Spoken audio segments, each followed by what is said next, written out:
beautiful day here at Emirates Old Trafford, and we are starting, of course, with the Thunder against the Sunrisers. So much to look forward to. Delighted that I've got another illustrious panel alongside me this afternoon. I've got Polly Stark, cricket journalist, and Sachi Pai, who unfortunately can't be part of the squad today. You've got a little bit of an injury at the moment, Sachi. Just tell us how you're getting on.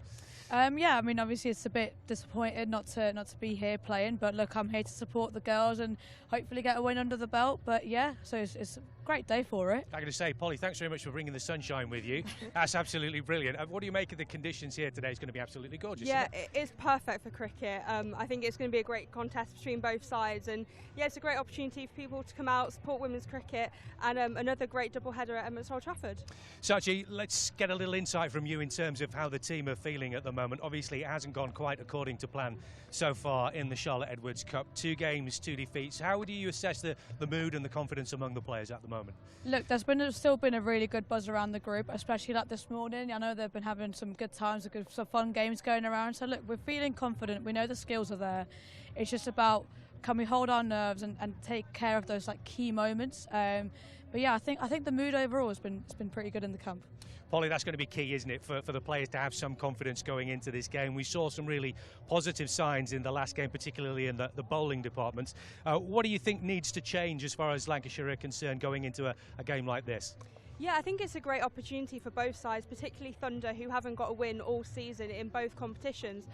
So I think it's a great chance for Thunder to try and get a win. Their batting has kind of let them down, so building those big partnerships will be essential. As you said, their bowling showed some really positive signs here on Friday, so I think getting those early wickets will be essential, because there are some big batters in Sunrisers lineup. Yeah, we saw it, didn't we, late on in the innings on Thursday, when wickets suddenly started to tumble, and we all suddenly thought, hang on a second, there's a chance here, isn't there? There's a chance. Yeah, no, definitely, and that's when, you know, cricket's a funny game and it's really not over until it's the last ball is bowled, and I think that's where we're great. We're great at pulling the games back and winning as well, and I feel like the girls sort of need to remind themselves that that's what we can do.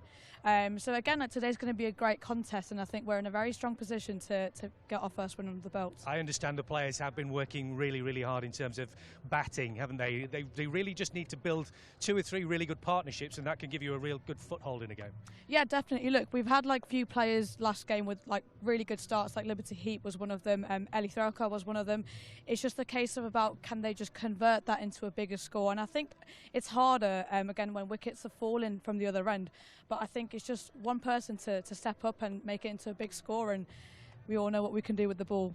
Polly, just give us an idea in terms of what a win can do for confidence in a side, because in a competition like this, 5 games still to go, if you get 1 win and all of a sudden things can change a heck of a lot in a short space of time, can't they? 100%. I mean, if they win today, it's still all to play for. They can make the semi-final or the final. So I think it's a great opportunity to get a win against a team they're quite well matched with.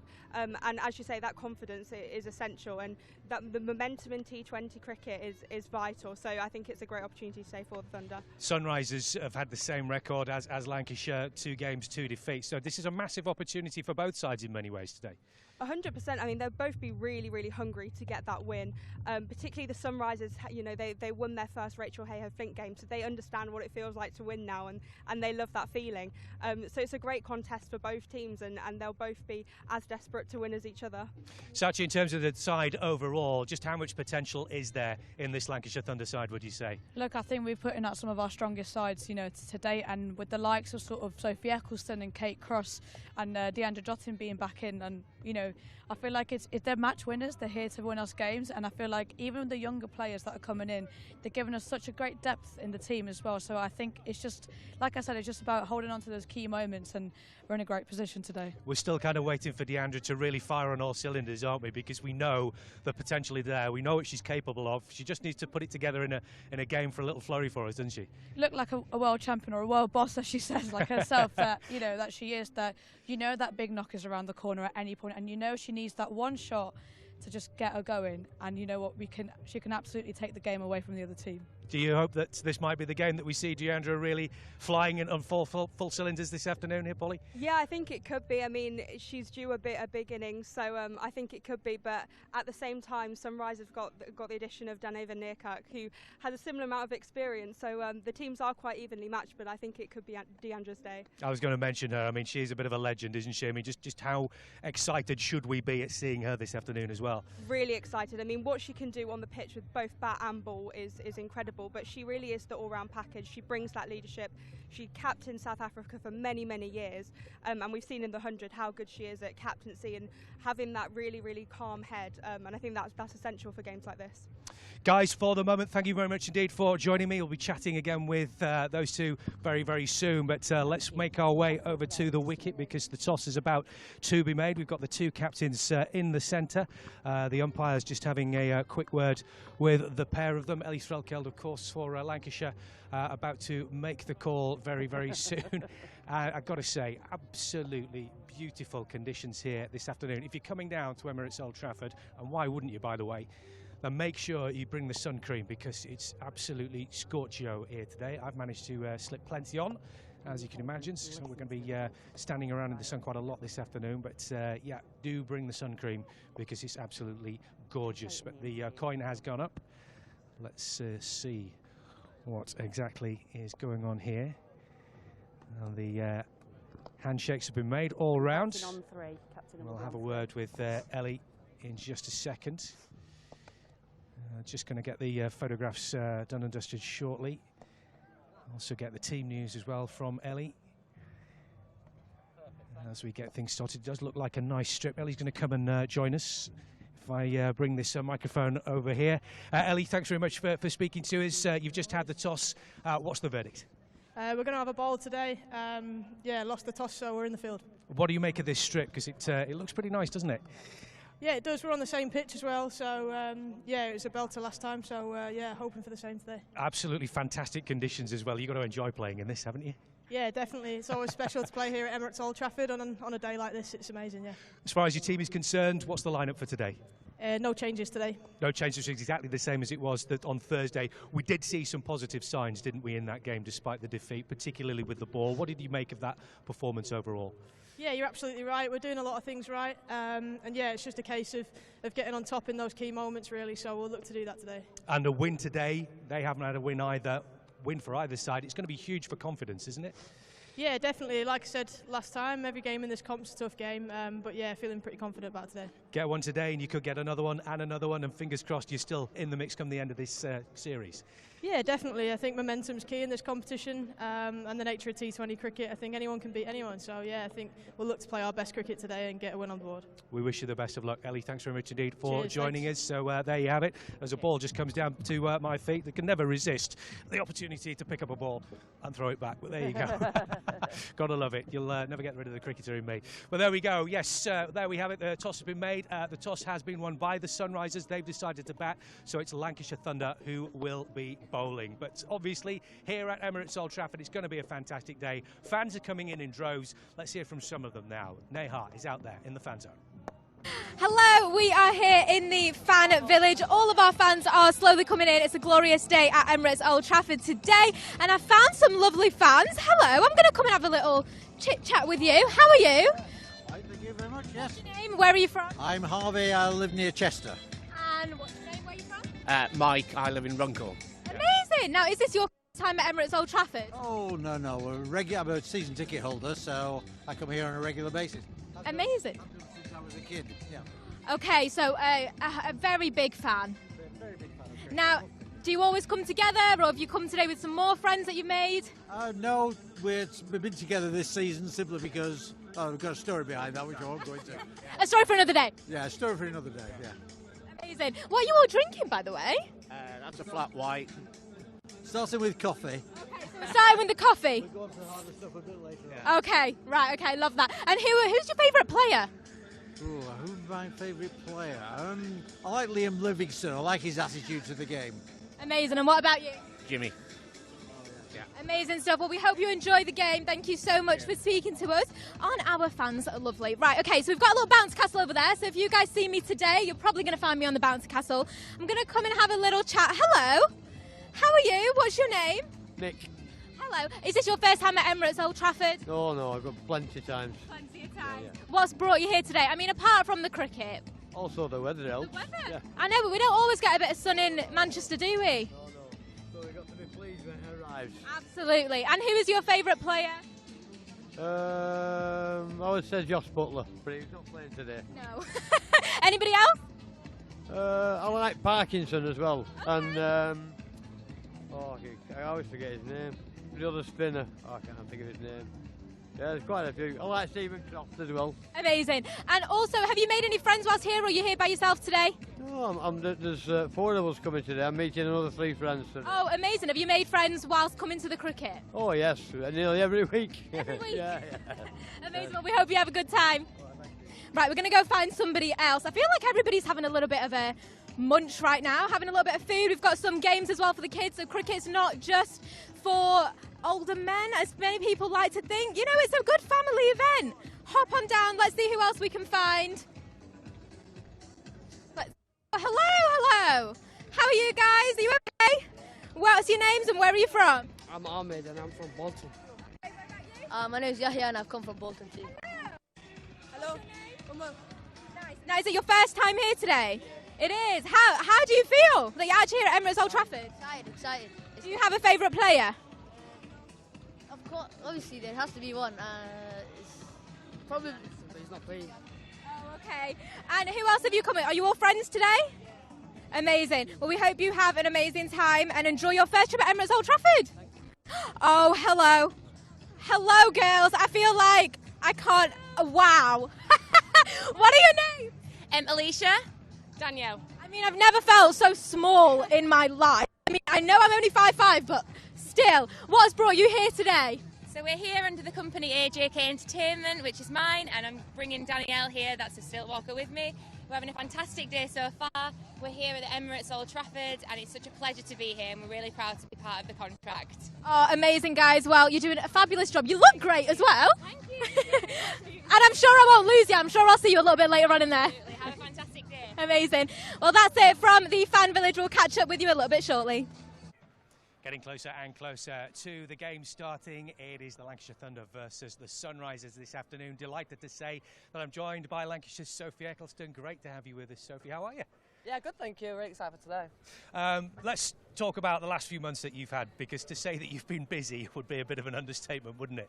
Yeah, it's been a whirlwind of a few months. I think it's been really exciting. Really excited to get out to the IPL and played a bit there. But yeah, it's been a great few months. So hopefully we can get the first one on the board today for the Thunder. A big bash as well, and then obviously the women's inaugural IPL for you, as you say. What was the experience of that like? Yeah, it was great. I love going to franchise cricket. I think it's a bit of a whirlwind experience going to the Big Bash, then straight to Barbados for England and going out to the IPL. But yeah, it's been a great experience and yeah, absolutely loved it. I guess it's just another example of just how well the women's game is growing internationally at the moment, isn't it? Yeah, it's so exciting to see for us all. I think it's just great to see so many girls playing cricket, and obviously the franchise stuff kicking off now, and people can earn money playing cricket now, which is really exciting to see. So how does it feel to be back home and back here, back to domestic business? Yeah, it's absolutely love it here. Like, I love playing at Old Trafford, and yeah, hopefully we can get the first one on the board today. I think we're getting closer and closer, and hopefully we can put a full performance together today and win the game. As you say, it's not quite gone according to plan so far, has it? What have the difficulties been? Where have you been able to really sort of put your finger on where things are going wrong for you at the moment?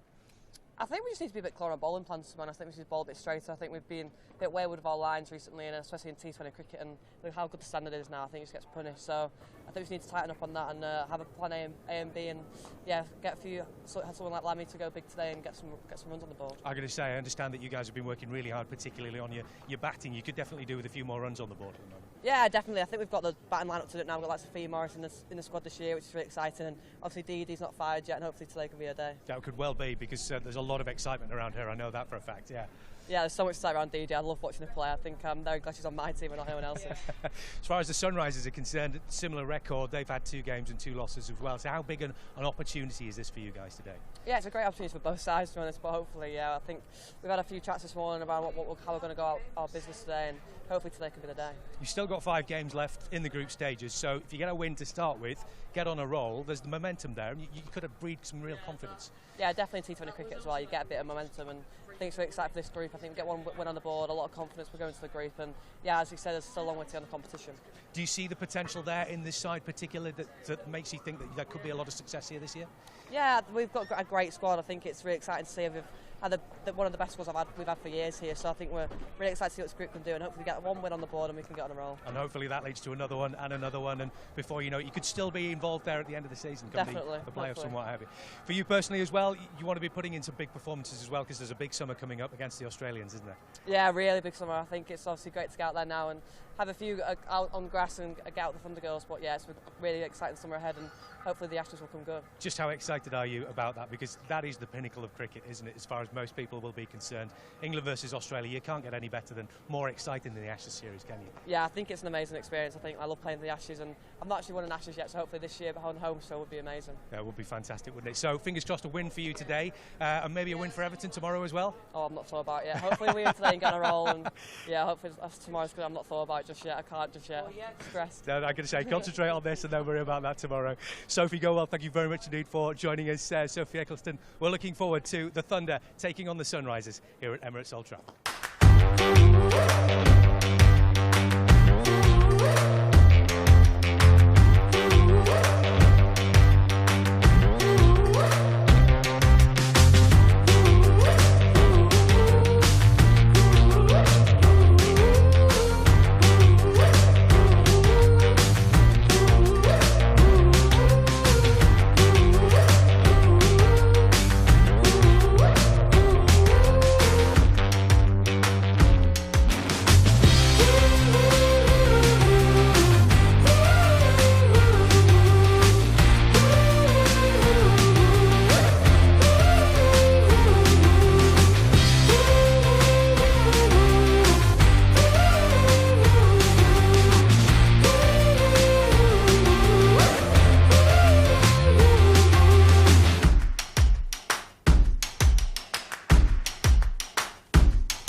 Emirates Old Trafford. As you just heard, the toss has been won by our visitors, the Sunrisers, this afternoon, and they have chosen to bat. So the Sunrisers side this afternoon is as follows. First of all, 26, Maddie Villiers. 81, Dada van Niekerk. 6, Cordelia Griffith. 29, Grace Scrivens. 17, Amara Carr. 14, Joe Gardner. 4, Florence Miller. 10, Eva Gray. 7, Kelly Castle. 11, Kate Kopak. And 18, Abtahar Maqsood. And your Lancashire Thunder side this afternoon is as follows. Number 6, Emma Lamb. Number 39, Liberty Heap. Number 5, Deandra Dottin. Number 31, Fee Morris. 21, Captain Ellie Threlkeld. 11, Naomi Datani. 19, Sophie Eccleston. 16, Kate Cross. 23, Tara Norris. 30, Danny Collins. And 18, Mahika Gore. Just the way you like it. So good, so fresh. Welcome back. Delighted that Sachi and we've got our friends all here with us as well. First of all, Polly, we're looking at the lineups just there. What do you make of the Thunder side this afternoon? The fact that it is unchanged from that game that we saw on Friday. Yeah, I think that was quite good. So they had some positives, particularly with the bowling. So keeping that consistent and keeping that the same, I think is really good. Especially with the batting, making sure people's roles are the same within the team, keeping that lineup the same, I think again is really important to build that consistency. And for a game that could be so close, I think keeping things similar is really important. Sachi, do you agree with that? Giving the girls a chance to maybe redeem themselves, but obviously build on the positives that we saw in that last game against the Blaze. Yeah, exactly. And I feel like with games like that, you can't almost rush into things to decision making too quickly as well. You got to give them a little bit more time, because we saw starts, we saw some good little glimpses, I would say. It's just about a case of, like I said, like converting that. So I think it's a positive, and it just gives the girls a lot of like encouragement, a lot of backing and confidence going into this game. Saw you having a little chat there with Kelly Castle, the captain. What can you tell us about the chat that was going on there? Well, to be fair, like, no, me and Kelly have been friends for like a long time. Like I've known her since I was quite young. So I was just asking her what she's feeling about the game, but I'm saying Thunder to win. Polly, what would it do? We talked about the confidence that Lancashire really need. They could do with a little boost, couldn't they, to get a win here, first of all, for this first one. Just how much of a role could that then put the team on if they were to really find the potential that they've got in this side now? Yeah, it's vital, and building momentum is so important, especially in the T20 competition in the Charlotte Edwards Cup. And I think a win today would give the team so much confidence going forward. They've got some challenging games ahead, and to get a win here at Emirates Old Trafford with a home crowd would just be great for the team. One win could make a massive difference, couldn't it? I mean, just getting on a bit of a roll, a bit of momentum, not only in terms of the Charlotte Edwards Cup, but as far as the whole season is concerned, because it's been pretty frustrating for you guys so far, hasn't it? Yeah, no, definitely not the start that we wanted, especially after having such a great pre-season tour. But look, I said, like a win today just changes everything. It changes the momentum. It kind of gives us a taste of what it is like to win. And I feel like, especially now that we hit the road next week as well, a win today is really important. And I think it will just give the girls that confidence and that belief in themselves as well. Fingers crossed, we shall see. But for the moment, here's a little reminder of how this game works. Each match is played by two teams of 11 players. Some are batters, some are bowlers, and there's one wicketkeeper. Both teams have a chance to bat and bowl. Look out for the coin toss. That's how they decide which team bats or bowls first. Each team has 20 overs to score as many runs as possible. The team with the most runs wins the game. 1 over is made up of 6 good deliveries from the bowler. To score runs, batters hit the ball and run between the stumps. If the ball reaches the boundary, it's 4 runs, and if it gets there without bouncing, that's a 6. While the batting team are scoring runs, the bowling team are trying to stop them and get the batters out by taking wickets. A few ways batters can be out are bowled, caught, run out, stumped, and LBW. Watch out for signals from the umpires, 4s, 6s, wickets, and these when a bad delivery has been bowled. Bad deliveries add runs to the batting team's score, and the bowler must bowl an extra ball. If you see the umpire doing this, the next ball is a free hit, and the batter cannot be out, bowled, caught, LBW, or stumped. And those are all the basics you need to know to get behind your team in this year's Vitality Blast competition.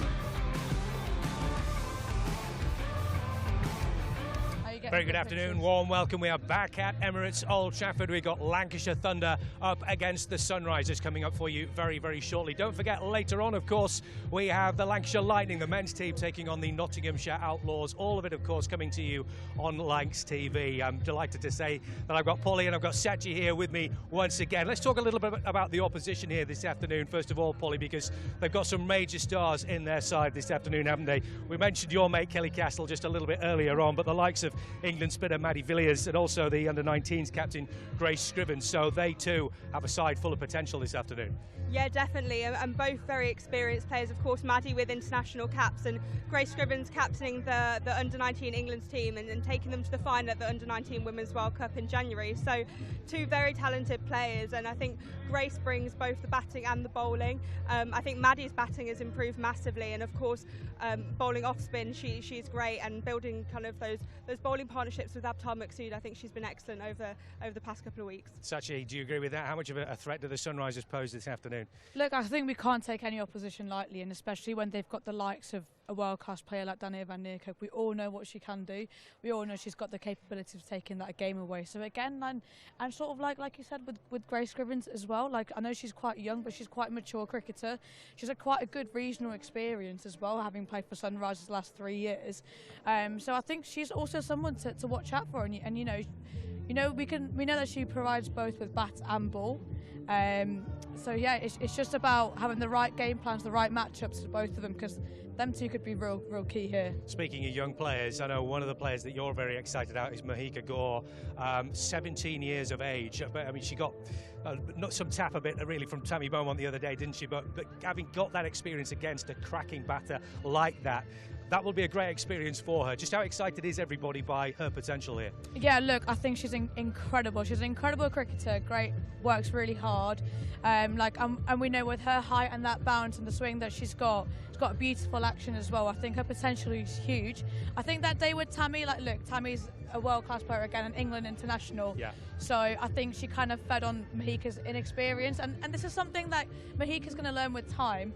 But it's just exciting to see how great she is at this very young age. Polly, I don't know how much you've seen of her, but do you get the feeling as well that when she clicks, she's going to be something really special? Yeah, she's such an exciting player. I think to be 17 years old, be a left-arm seamer, be that tall, it's so unique. And she's shown what she can do already. And it's part of the game to get whacked around the park by Tammy Beaumont. It's all part of kind of learning how to play the game. And I think she's such an exciting prospect. And it is so good that Thunder have picked her up and have got this player in their team. And when you look at some of the players that she's got around her at the moment in this squad, that's only going to be great in terms of the experience she'll gain, hasn't it? Yeah, exactly. I mean, when she turns to mid-on and mid-off and she's got a Kate Cross and Sophie Eccleston on either side of her, I don't think it gets better than that. And look, they'll be giving her great advice about their experience and just calming her down as well. Said that's important. We always talk about taking that deep breath before you get going, and I think she's great because I know she really wants to learn off them, so she's like a big sponge really. Just finally, very briefly, you and I were chatting earlier, how good are your new dressing rooms? Oh, they are amazing. I love coming in to something that feels like home, and I love coming into my own locker with my stuff. It's just there, ready to go. Well, let's get a look behind the scenes. Sachi absolutely loves it. The rest of the players love it because they have moved well and truly in here at Emirates Old Trafford. We've got a very special little edition of changing rooms here for you.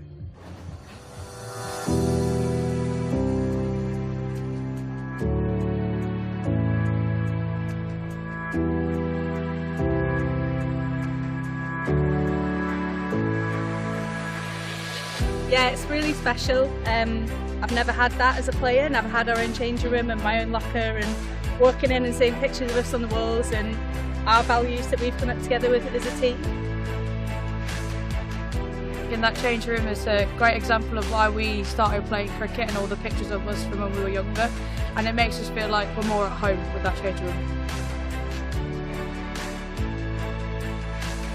Got Send It written on the wall as you walk out to bat, so just a little reminder to kind of play without fear.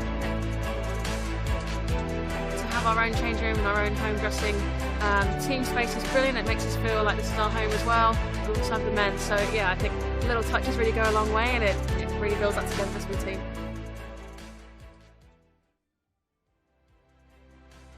Cute guys. Oh, it's on the floor. Thunder. Big thunder. Nice red neck.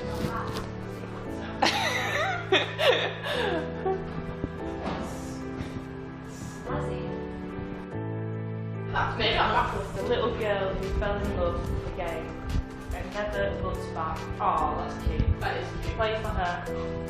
Oh, Liberty. Thanks, I love it. Obviously, I helped design it. Took a while. Quite stressful at times, but the fact it's done now, we've got our own space, we've got our faces in the change room. It's really exciting. We get to be there. It inspires us. Oh, that's great, isn't it? Send it. Send it. Send it. There's more.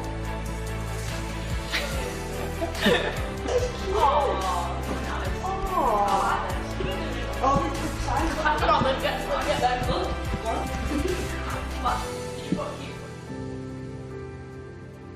How good is that? No place like home, is there? Brilliant, super stuff. The Thunder have their very own home dressing room here at Emirates Old Trafford. Welcome to the commentary box. It's turned out nice again, hasn't it? Blimey, what a beautiful day here in Manchester for this second doubleheader in the week. But we've flipped them round this time. So we're going with Thunder first and Lightning second, having had a little bit of Lightning first and Thunder second on Thursday, and we're hoping that Thunder can record their first win of the Charlotte Edwards Cup this summer, and well, it would be their first win of the summer, having so far gone winless in the Rachel Hayo Flint Trophy. Lovely day for kids to come as well. Saturday afternoon, we're hoping for a good crowd. I think in excess of 10,000. I gather by the time at least we get into the evening match, and I'm sure there'll be plenty of walk-ups as well to the ground. It's a day where you might want to have a little bit of shade and a little bit of sunshine through the course of the day as well. The kids are lining up to greet the arrival of the players. We're about 5 minutes away from the start of this match. Our two umpires are heading out to the middle with the all-important box of balls. You feel like I'm about to draw the lottery numbers. The all-important box of balls are at the edge of the boundary, and we're hoping for a really good opening fixture. Lanky's in fine spirits, but it's hot under there. Oh my word! And it'll be a hot day for Lanky today. What about today's fixture, and whether or not the Sunrisers can cause the Thunder some problems, or whether the Thunder can record their first win of the campaign. So we're not too far away. We're about 4 minutes from the start of this first T20 doubleheader here at Emirates Old Trafford.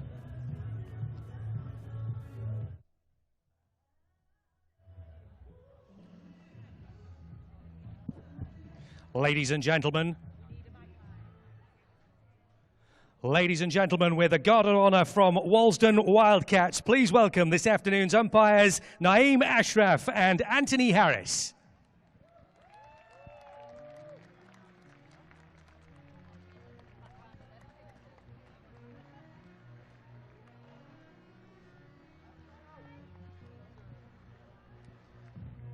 And please give a big warm welcome to this afternoon's visitors, the Sunrisers.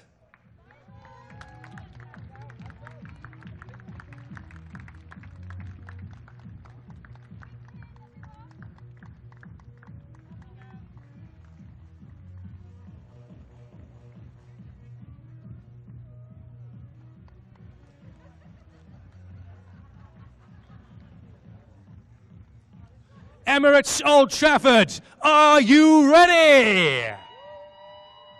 10, 9, 8, 7, 6, 5, 4, 3, 2, 1.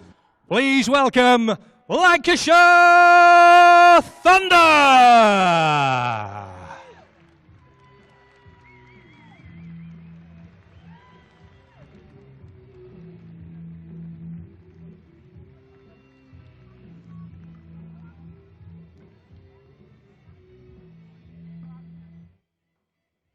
A little team huddle taking place, not too far away now. Players are out, and we're looking forward to this first T20 doubleheader of the day. Sachi Pai is alongside me, and hopefully, Sachi, this is the day where the Thunder can get their first win of the summer. This is the day. Oh, I agree. I like it. This is the day. I mean, the vibes this morning have been great. They've been playing one bounce, a few flicks on the head to the ones that I've lost. I noticed that. I always find it quite cruel, that, but I suppose the nature of the warm-up, isn't it? That is.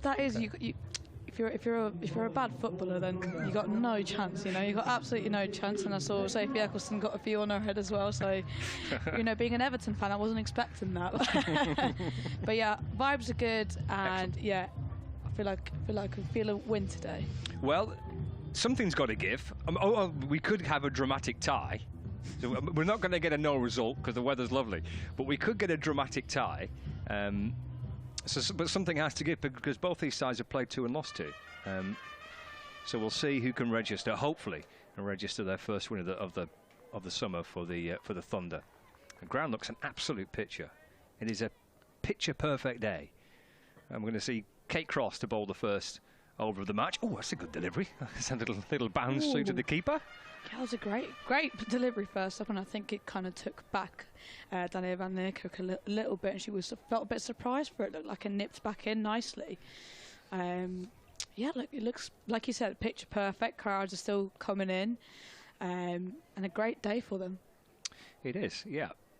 Couldn't ask for a better Saturday afternoon. Slip in place for Cross. Oh, and Cross strikes. Wicket with the second ball of the match. Pretty comprehensive from Kate Cross. Castling Van Niekerk, who's gone for naught, and the Thunder with the perfect start to the game. Yeah, what an excellent delivery, and I think like if we look back at it, like Danielle van Niekerk looked a bit surprised. Like I said, she had that nip back in the first ball, and that's exactly what's happened. And she's gone for to hit her through the covers, but you know, come back in slightly and took off her off stump. And I think, you know, we talk about that gap through bat and pad, and that's exactly what Kate Cross has done here. And out walks in Cordelia Griffith. That was an absolute beauty, wasn't it, from Kate Cross? No wonder she had a big beaming smile on her face. I bet she enjoyed that. Yeah, we all know what damage that Danielle van Niekerk do. So it's like it's a big wicket that is to get her first up as well in the first over. Great start. Look at this beautiful ball from Kate Cross. A little finger up in celebration as well. So the perfect start. 0 for 1. 2 balls into the contest, and as you say, it's a big wicket, isn't it too? A lot of experience already back in the dressing room for the Sunrisers. Yeah, exactly, and I heard a big cheer from the crowd, and it's got them going on this Saturday afternoon as well. Happy days. So Cordelia Griffith, the new batter, to face Kate Cross. What a moment that must be for a fast bowler when you're tearing in and you see the off stump go cartwheeling backwards. Great start for Cross. And here she comes into Griffin. Oh, he gets forward and just tries to defend the ball, but again, that looked like that just nipped back in a fraction. Yeah, I feel like it's doing a little bit off the surface more than out the hand. I think if we observe sort of this replay right here again, it looks like it's coming out of the hand and just sort of hitting the pitch and nipping back in a little bit. And that's what, you know, we have to be careful of with Crossy, and she's going to get that seam in and going to get that bounce as well. Yeah, good start for Kate Cross. Halfway through the first over of the match. Just eased away by Griffin out towards Deandra Dottin at backward point. And there's no run. Oh, how good would this be if she can start this with a wicket maiden? First over of a T20 match and a wicket maiden. I might not sleep tonight. I don't think she will sleep tonight either if she got that. I know, like, she's obviously been struggling a little bit with her health, so I think it's important for her to sort of come out and do well today as well. 2 balls left of the first over. Oh, and it's a waft of the bat by Cordelia Griffith through to the keeper. It's a rather loose-looking shot. I think we call that half-hearted shot almost, wasn't it? I think she was in 2 minds whether she wants to really play hard at it or sort of not really defend it or touch it. But look, I think Cordelia is a really good cricketer. She's a busy cricketer.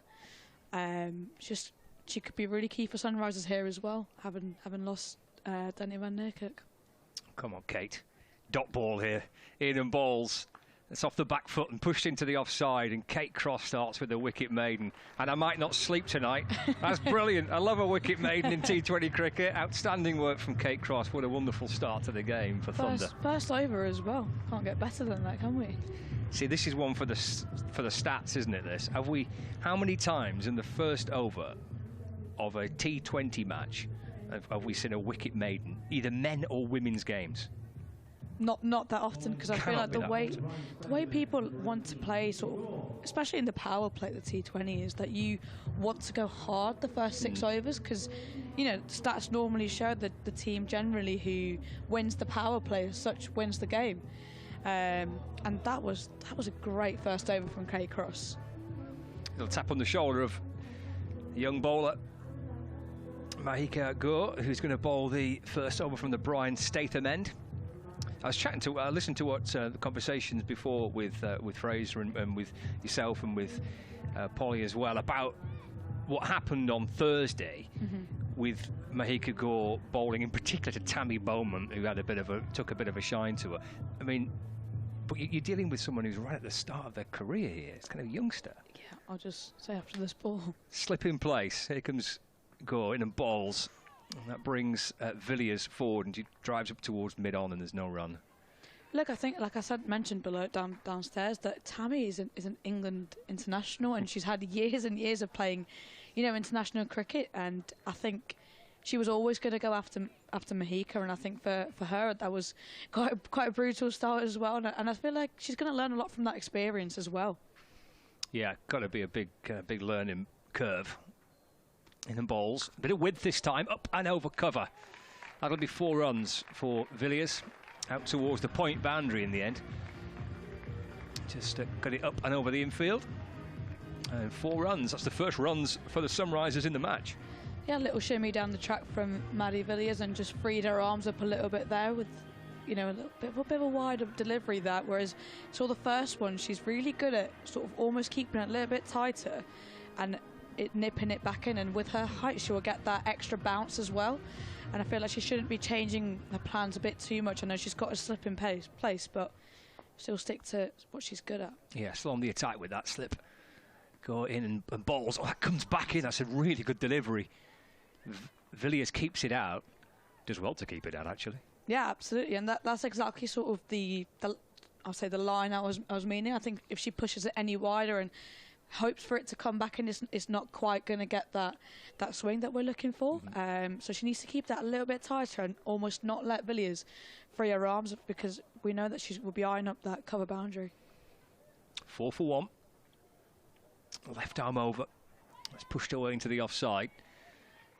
Emma Lamb feels at extra cover, and there's no run. Decent start this by Mahika Gore, but I mean, trying to back up a wicket maiden from Kate Cross at one end.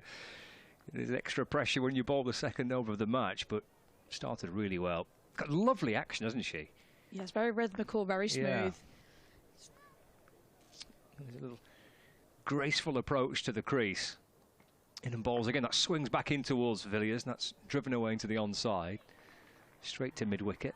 I think shots like that, I think Mahika shouldn't mind.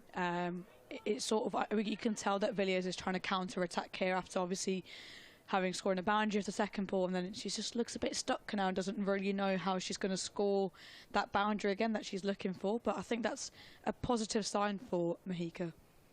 1 ball left of this second over of the match. Back into Villiers, who's down the pitch, actually beats her, I think, on the inside edge, past the leg stump, and taken by Ellie Threlkeld. And that's the end of the second over. I think she'll be going to be mighty pleased with her work there. And you can see plenty of high fives from her teammates. So she'll breathe a little easier now. She got that first over back underway, and not too much damage done. Good start. Yeah, definitely. I think it was a really good comeback after that second delivery, which was a bit of a loosener, as we say. But I think, look, she's came back really well, and like I said, she's keeping it nice and tight. And backed up Crossy's wicket maiden that you're very excited about, Scott. I know. I need to get out a bit more. Yeah, you do. I do, don't I? I do. Actually, to be fair, Keaton Jennings said the same thing on Thursday night when I was talking about all-run threes. And he looked at me like I'd lost the plot. His Cross bowls. As she cleared extra cover, Lamb running backwards, trying to get to the ball. Up and over extra cover. The come back for 2 will Cordelia Griffin.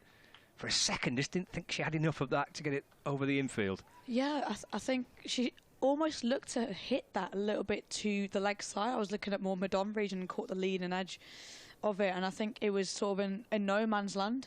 Yeah, felt safe. Yeah, just about. A couple of more runs. 6 for 1. Cross balls up again. A wide ball that Cordelia Griffith can't resist having a little go at. Yeah, I think it's that. I think I could tell a little bit nerves are coming into this, because that's sort of the shot. You know, that's her scoring shot, that's her boundary ball, and I think she'll be a bit disappointed to miss out on that one. Through to the Thunder skipper, Ellie Threlkeld, with those wonderful black wicket-keeping gloves on. They do look quite ferocious. Cross in and bowls forward. Goes Griffin. There's a run here. It's pushed away to point where Deandra Dottin does stop the ball. Griffin gets through for a single, so it moves on to 3. 7 for 1. Yeah, I think all keepers love to have their flary gloves, don't they? Ellie's definitely one of them, but she's a bit of a neat freak, so she wants, you know, everything to be matching and everything to be all right, the right colours and stuff. You. Kind of a little bit kind of OCD with all that. Yeah, I like it. Here's cross. In and ball's a bouncer. And Villiers gets right on top of it. Pulls the ball away to the leg side. And gets through for a single. Signal no ball. Oh, yes. Yeah. So this will be a free hit.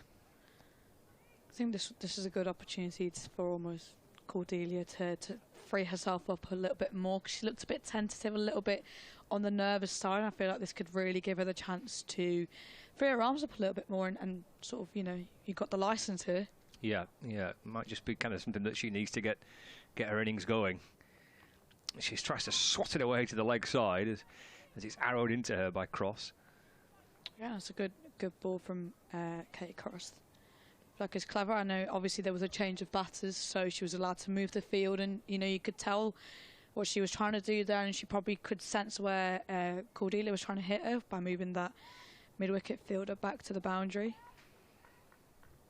9 for 1, 2 balls left of the third over. Second on the spin for Cross. He's in from the Anderson end. That's eased away beautifully through the covers by Cordelia Griffith. 3 chase after it. That's timed to perfection. Lovely shot. And not much room, Sachi, to work it through the offside there. No, I think this is where, you know, Cordelia's got to play her game. She's that player who times the ball. He's not your striker or your power hitter as such. So that there was perfection from her. Just needs to hang in there, and you know, these runs will come to her naturally. Eased away through the covers for 4. First boundary conceded for Kate Cross. Final ball of the third over of the innings. And balls to Griffin, who plays a forward defensive. Content with the over so far. Not surprised, it's a good one that for the Sunrisers. They'll feel as though they're kind of up and running now in their innings. 13 for 1. As Kate Cross collects a cap. Yeah, I think it's a decent over for them, having to rotate the strike a little bit better as well, and obviously sort of helps when you've got a no ball as well. And yeah, I think, you know, after that boundary, definitely Griffith must be feeling a little bit of pressure's a little bit off. You know, she's a bit up and running again, and it's Mahika to continue. I guess kind of feeling bat on ball, getting your first runs, getting your first boundary, it kind of settles you down, I guess, doesn't it? Yeah, absolutely. Mahika Gore then to start her second over, and Villiers steps across the stumps, just trying to scoop it over the keeper's head, but through to Threlkeld, and there's no run. I don't think she'll mind that, if I'm honest. I think you can tell that Villiers here is trying to find that boundary, because, you know, ball before and in the previous over she tried to almost waft it past mid-wicket, so she's trying everything she can here. 13 for 1. It's Mahika Gore, left arm over the wicket balls, pushed up towards mid-on. They'll get through for a quick single here. I reckon if Cross hits, I think she's out. Villiers scampering through there. I think that was a desperate single there for Villiers to just get off the strike of Mahika, and I reckon she was out if Crossy had hit that. Yeah, me too. Yeah, miles out. Wow, yeah. It's kind of bounced over the stumps, didn't it, from Kate Cross, the throw? Yeah, definitely. All positive signs for Thunder, though. I think, you know, you could tell that they're kind of a little bit on top here. 14 for 1. Into the fourth over of the innings. Mahika Gore bowling to Cordelia Griffith for the first time, actually. With slip in place, deep third, deep square leg, and 3 inside the circle on the offside and 3 on the onside. That's shovelled away off the hip, up towards square leg for a single. We're talking about that extra bounce that she gets before. You could see that one just like creeped up a little bit on Cordelia. I think it just, you know, skidded on a little bit as well, so she didn't quite get hold of it as well as she would have liked. It's a single nonetheless. 15 for 1. Villiers back on strike. And balls. Oh, that's up and over mid-on. It's a good-looking shot. One bounce, probably enough to reach the rope. It does. Powerful-looking shot by Maddie Villiers. I think a little shimmy down the track, and she's been eyeing that boundary up. We could tell. I feel like she, you know, that's her strength, and that I feel that's how she wants to counter-attack here. And I feel like you could sense that, you know, they're almost looking to target Mahika here. Given that she's probably not going to be as confident going into this game, maybe after, you know, the last game, but, you know, she's been responding well to this. Yeah, it's a terrific challenge, this, isn't it? Mahika go in and balls. It's a good ball, comes back in towards Villiers. Can they scamper through a slightly kind of frantic-looking single, really? Pick up an underarm throw towards the stumps, trying to run Cordelia Griffith out. But through for a single. Yeah, I think with sort of Ellie coming up to the stumps, it takes away that, you know, the shimmy that Villiers is trying to do here, and I feel like that's, you know, a great ball from Mahika. Final ball of the fourth over. In and balls, and that's worked away to mid-wicket. Jog through for a quick single. Naomi Datani does catch up with the ball. And Cordelia Griffith keeps the strike as well. Second over gone. Mahika Gore, 12 overs, 2 overs for 12 runs. I'll get there in the end. And Kate Cross, 2 overs, 1 for 9. We've had 4 so far of the match. 21 for 1. I feel like these two are forming sort of a nice little partnership here in terms of they're just getting the momentum going a little bit more now with a couple of boundaries, and I feel like the ease of which they're now starting to rotate the strike, I feel like that's really important. And you know, we often forget about that, the importance of still rotating the strike in the power play as well as those big boundaries that we always want. Oh, we have the return of Oblivious Cam. They've got matching sunnies on. Oh, I like that. Oh, yeah. Yeah, big fan of that. He just needs a cap now. They've seen themselves on the big screen. Give us a wave. Happy days. 21 for 1. First bowling change.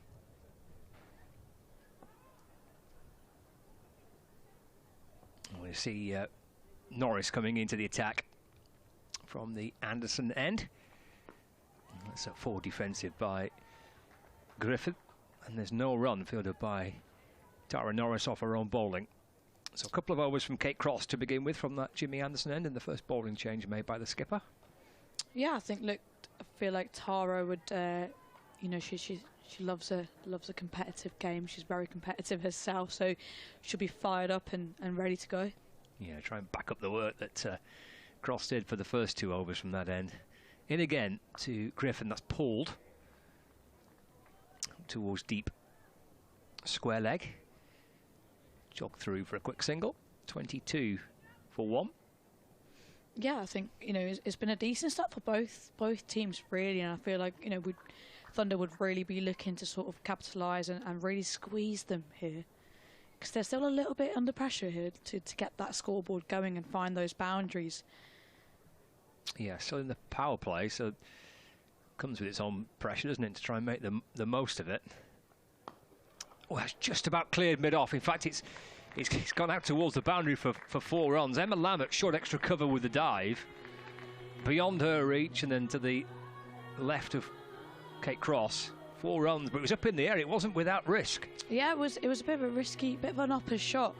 I think, you know, I think Emma Lamb was a little bit too tight on that one. I feel like, especially with the way the ball is flying, like we know that it's really flying off the bat, and maybe she was a little bit too tight for that one. But again, that would have been a screamer of a catch. She would have got something on it. Yeah, I think it would have been a very good start, wouldn't it? She managed to get a fingertip on that. Worked out towards mid-wicket by Maddie Villiers. Takes a total on to 16 not out. 27 for 1. We've got 2 balls left of the 5th over. Villiers on 16. Cordelia Griffith on 10. I feel like they're playing, you know, Cordelia here has to play that role of almost giving that strike to Villiers as and when she can, because she seems to be striking it really well. 10 from 14 balls. Tara Norris bowls. That's worked out towards the leg side by Griffith for a single.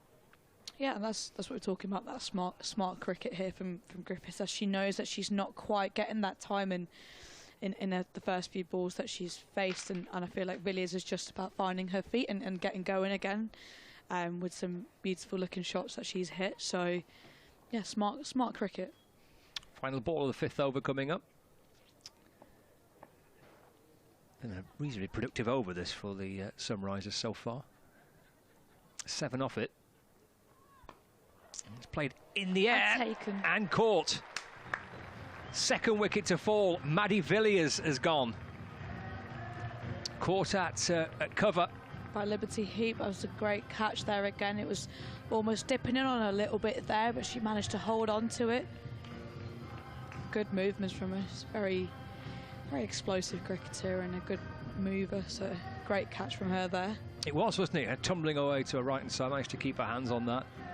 Well, this is turning into a pretty good power play, this, isn't it? 28 for 2.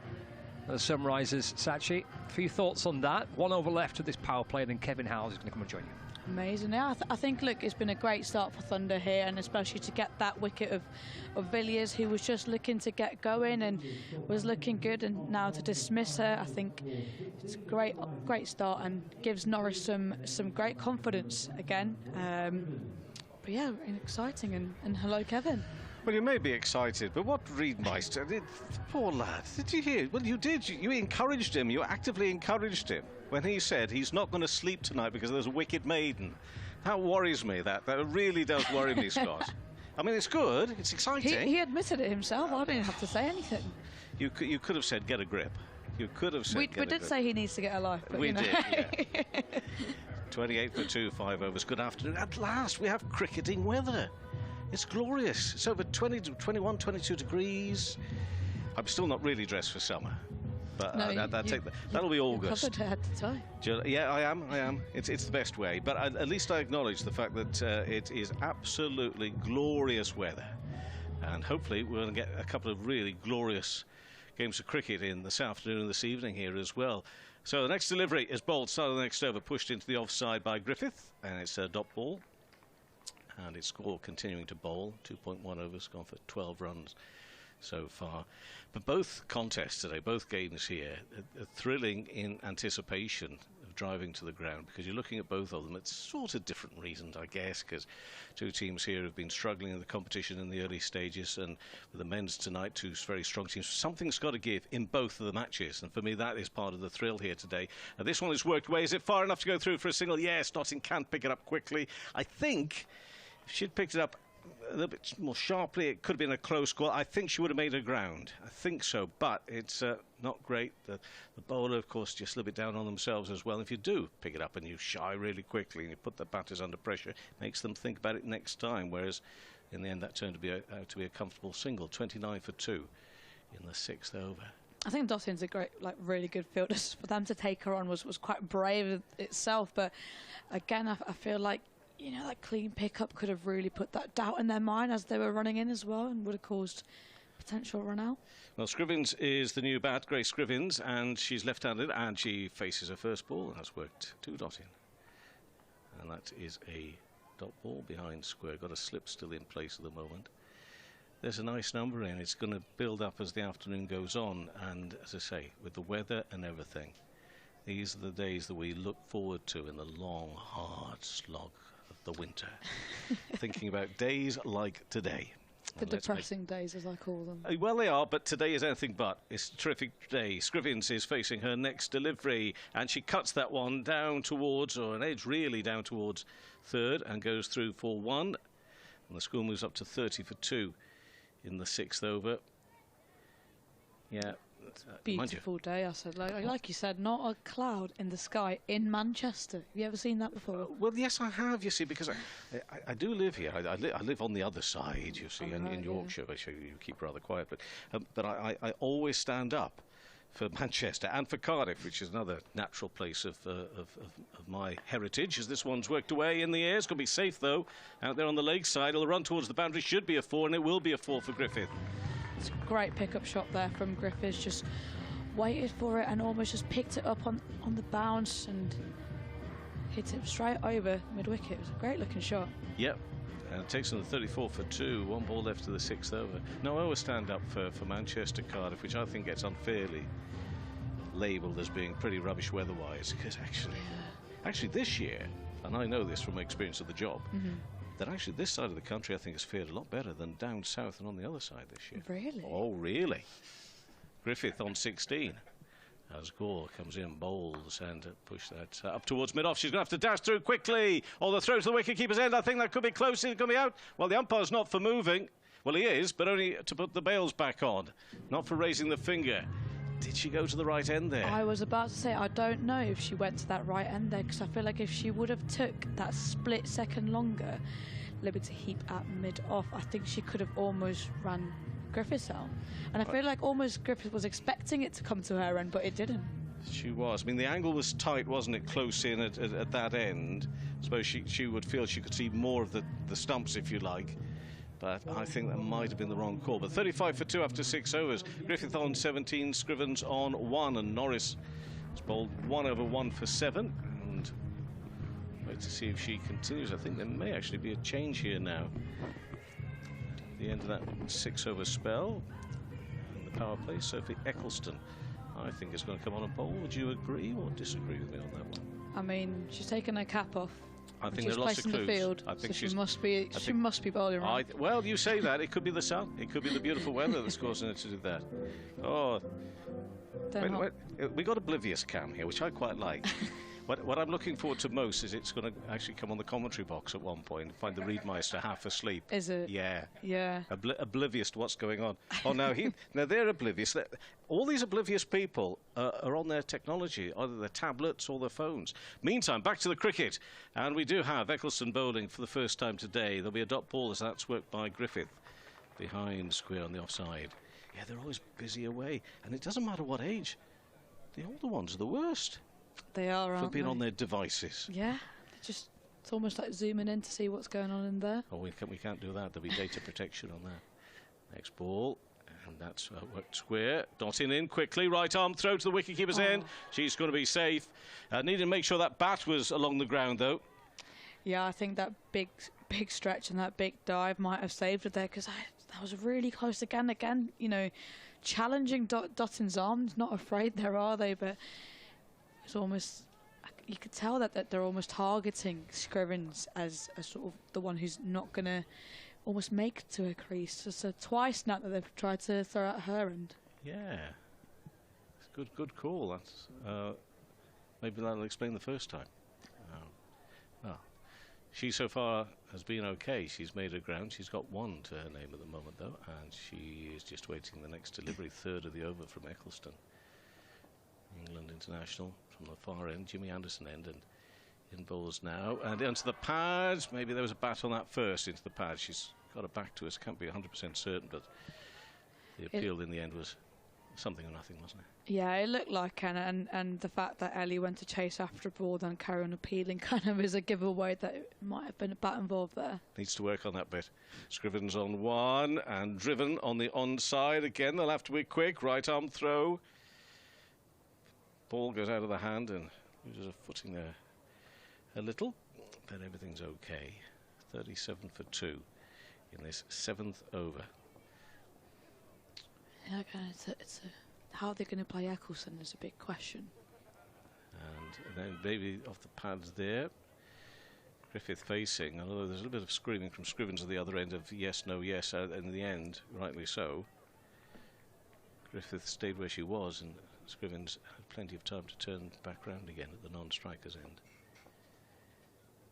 Eccleston, 1 ball left to the over, and balls now to Griffith, looking to just sweep that away into the pads or not. LBW appeal again, but again the umpire is not impressed. So 7 overs gone, 37 for 2. It's busy out there. Something happening every ball here at the moment. Just a little bit of tension, I feel, on both parts of the batters, for the fact that, you know, they're starting to get going as a partnership. Who have we got on Oblivious Cam now? What are they do? What do they do? Now, you'll be able to tell me all this. Holly Starkey joining me now, because she's part of the modern world, the old podcasts. Naughty Child podcast. You see, now that's what naughty children do. They're on their devices all the time. She'll be able to tell me all about this.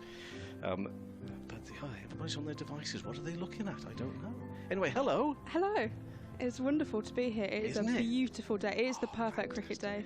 Fantastic. Can I just tell you that the first time I believe that we've met here today, and we've had a little bit of a chat.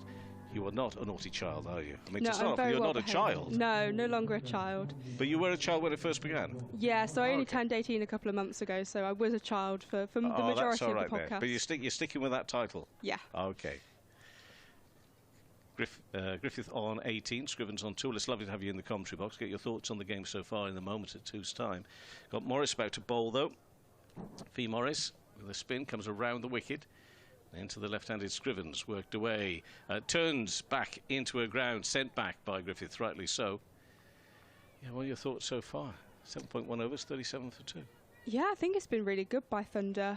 Much more positive. I think getting Daniva Nearkirk in that first over was essential, and that kind of just slows Sunrisers down. Scrivens on 2 and worked away again. Same era. This time they will go through for 1. They'll chance their luck and they get there.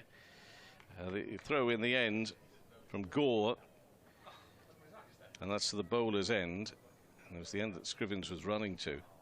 Yeah, Sunrisers are really taking a lot of chances here. I mean, every run counts, so I can understand why they're doing it, but there'll come a point where they do get run out and it doesn't quite work out for them. So 38 for 2 in the 8th over, and Morris to bowl their 3rd delivery, and comes in now on the Statham end in bowls, and this is in the air, up and over the top though. That's going to be 4 runs. Fine strike, good strike that from Griffith. It's 4 runs over the top of long off and a boundary. Yeah, it's excellent. I've noticed that Cordelia Griffith has kind of found form a little bit more this season. Last season was a little bit quiet from her, but she's been great for the Sunrisers, and she's one of the more senior players in the team and brings that experience.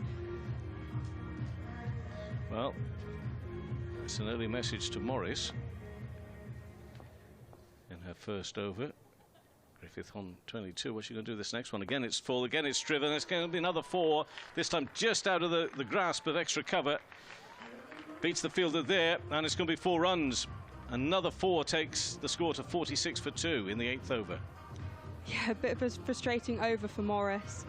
Sunrisers just kind of capitalising off any mistake that Morris makes. Very alarming to my right-hand side. The Reedmeister was dancing. Oh. I know. He's worrying me today, quite frankly. And it's a long day. It's a long day. Morris bowls. A little bit of width and cut away. This could actually... no, it should be pulling up before the boundary. I thought he was going to run all the way down towards the point there to the boundary. It's just going to be 2 runs here. But I think it's just opening up a little bit in this over, particularly what we've had a single, but then a couple of 4s and a 2 here. 48 for 2 now. 1 ball left to the 8th. Yeah, it feels like this is a bit of a turning point in the game as Sunrisers are trying to accelerate that a bit. Morris to Griffith. Griffith again drives straight to the fielder this time. They will, though, on a slight misfield, go through for 1.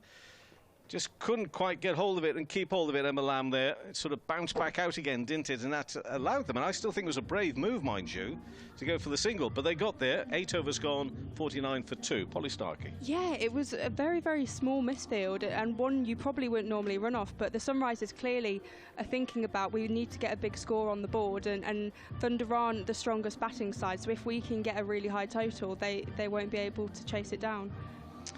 We say something's got to give today with these 2 teams, both of them. Well, in both the formats in recent matches have been struggling. This obviously still a very early stage of this competition, the T20. But who's going to come out on top here today? For the Thunder, they felt they'd actually pushed it and worked it quite hard and well, even in defeat a couple of days ago to the Blaze. The Blaze at the top, and the Diamonds are just behind them. 2 points difference because of bonus points. They've 2 teams at the top. They've played 3 and won 3. It's a different story at the bottom, isn't it? Played 2 and lost 2 for these teams. As we see Griffith on 29, with Lamb about to bowl for the first time. Worked away. Is there enough space to go through for 1? We wait and see. A throw, yeah, to go through comfortably in the end. A single, and it brings up the 50 for 2 in the 9th over. Yeah, I haven't seen Sunrisers kind of play with this style of being so fast between the wickets before. They tend to be quite slow, but I think you know, they realise the importance and significance of this game, and that this is a massive opportunity for them to get a win. So they're going to take those risks. Your thoughts on the boundary as well, if I may, in a moment or two's time. I wonder whether that's encouraged them to realise they've got to run a little bit here as well. We've seen some boundaries, but they're fair-sized boundaries, aren't they? So maybe with the extra space to work with, that's a good ploy for the batting side to pick up singles where they can, and that's worked straight to the field. They can't do anything about that in the covers, and there will be no run because it does create more space to work the ones and perhaps turn those ones into twos. Yeah, the boundaries tend to be quite big at Emirates Old Trafford, so it's a great chance for them to get those 2s and 3s in. Scrivens on 3, used to the feet, comes down the pitch, actually hammers down into the ground a little bit. Didn't get hold of it as she would have liked, I'm sure. Scrivens, but she moves to 4 and takes the score to 51 for 2 now. Yeah, Scrivens is due a few runs. She's an excellent batter, or excellent all-rounder really, but she's kind of struggled for runs, particularly in the Charlotte Edwards Cup this season. Griffith on 30, midway through the 9th, 51 for 2 then. And Lamb continues to bowl here to Griffith, right-handed Griffith. And actually with not a lot of room and space, does well to pull the ball along the ground there through square leg for 1. Really could do with freeing the arms a little bit more for that shot, but still fairly tight, managed to get it away for a single. Moves to 31, 52 for 2 in the 9th. Beautiful Saturday afternoon here in Manchester. It's a double-header day. Thunder play first and then the Lancashire men this evening. Sunrisers opposition this afternoon, and it's Hearts Outlaws this evening. Driven on the onside of straight for a single. So they are picking up these singles where they can, and the board therefore just keeps moving along, edging along a little bit more. 53 for 2 now. Scrivens to 5 off 9, and Griffith sitting on 31 from 29 balls with 4 4s. Lamb has conceded 4 runs so far. In again, a little bit quicker, but that's in the air. I think it's going to be safe. It will be safe. Just one bounce into the hands of the fielder out long off. 1 run. 9 overs gone. 54 for 2. Griffith on 32. Scrivens on 5. 5 runs from that over from Emma Lamb. Polly, I would like for anybody new to the world even to tell us a little bit more about your podcast, because this has been going now for how many years? A couple of years now? Yeah, so it started in January of 2021, so it's me and my dad. It originally just started about us, and then we realised we're not actually that interesting and there's not that much to talk about. So we actually reached out to a couple of cricketers, and it was Kate Cross actually who was like, yeah, I'll come on your podcast. So we interviewed her, then we interviewed Alex Hartley, and it kind of just there was a bit of domino effect, and when the 100 came around we spoke about that, and since then we've interviewed over 80 women's cricket players across the world, which is amazing. I like that. This is with your dad? Yeah. Do you really get on? Oh, we are like best friends. I think it's made us closer. Ecclestone's bowling, but from a different end this time. Just turn round the corner, they'll go through for 1. Again, just a slight misfield. I tell you what, these misfields are not bad, but they're pouncing on them, aren't they, straight away to pick up the singles. 55 for 2 now in the 10th. Yeah, as soon as they see a slight fumble, they just run, which is, as I say, something I've not seen from Sunrisers before. Let's see if it's make a difference for them today. Ecclestone, it is, as I say, bowling a second over. Went for 2 from her first. Now, but she's bowling from a different end. Bowled at the top end. I say the top end, the farthest end from my commentary position, which is the Jimmy Anderson end, now from the Statham end. So runs away from us into Scrivens on 5 and driven along the ground. This time it's a nice, tidy piece of fielding. There was Morris diving and tumbling in there to a left-hand side, and sharp fielding is important. I say they're not big mistakes, but you do need to get really sharp and on that fielding. And this one's worked away onside. Could be a chance here. Right arm throw, and it's a poor one. Just turning and not getting direction on the throw in the end. So that's turned into what perhaps would have been a dicey single. Makes it a comfortable one in the end. 56 for 2 in the 10th. Difficult picking up the ball and throwing all in one movement, and a swing of the body as well to get the direction. Around the wicket. And worked again onto the onside, just enough to go through for 1. I mean, just to hammer on about this point, this is working really well for them at the moment. Pick up another single, moving to 57 for 2 now. 2 balls left to the 10th. Yeah, I think Thunder do need to put a bit more pressure on, maybe bring a couple of players slightly closer and just build that pressure, because they are just getting those singles off anything. Ecclestone, and this one is worked on the onside, but straight to the fielder. And therefore can't get anything Out of that one, a dot ball. We haven't had too many of them in the last few overs. One ball left to the 10th. We're nearly halfway through with Eccleston into Scrivens. Scrivens back to Eccleston. And that is another dot ball, so 2. Just finish off the over. 10 overs gone. 57 for 2. Griffith on 34, Scrivens on 6. Polly Starkey with your thoughts. And then as I move away, gracefully, you'll find, if you're watching on the straddle, graceful I should be in the way I lead. And then Scott will come in. A little bit more from you. Yeah, I think Sunrisers will be quite happy with this. They didn't have the best start with losing Danny van Neerkerk, but they've rebuilt the innings quite well, and Thunder are slightly losing a bit. They need to put the more pressure on, because Sunrisers are grabbing those quick singles and are taking every chance they can, which is really positive from a Sunrisers perspective, but Thunder do need to kind of refocus and put that pressure on again. Hey Polly, here's Lamb in and bowling, and that's driven down the ground by Cordelia Griffith for a single. Who's on to 35, 58 for 2. Yeah, this has become quite an annoying partnership now, hasn't it, I think?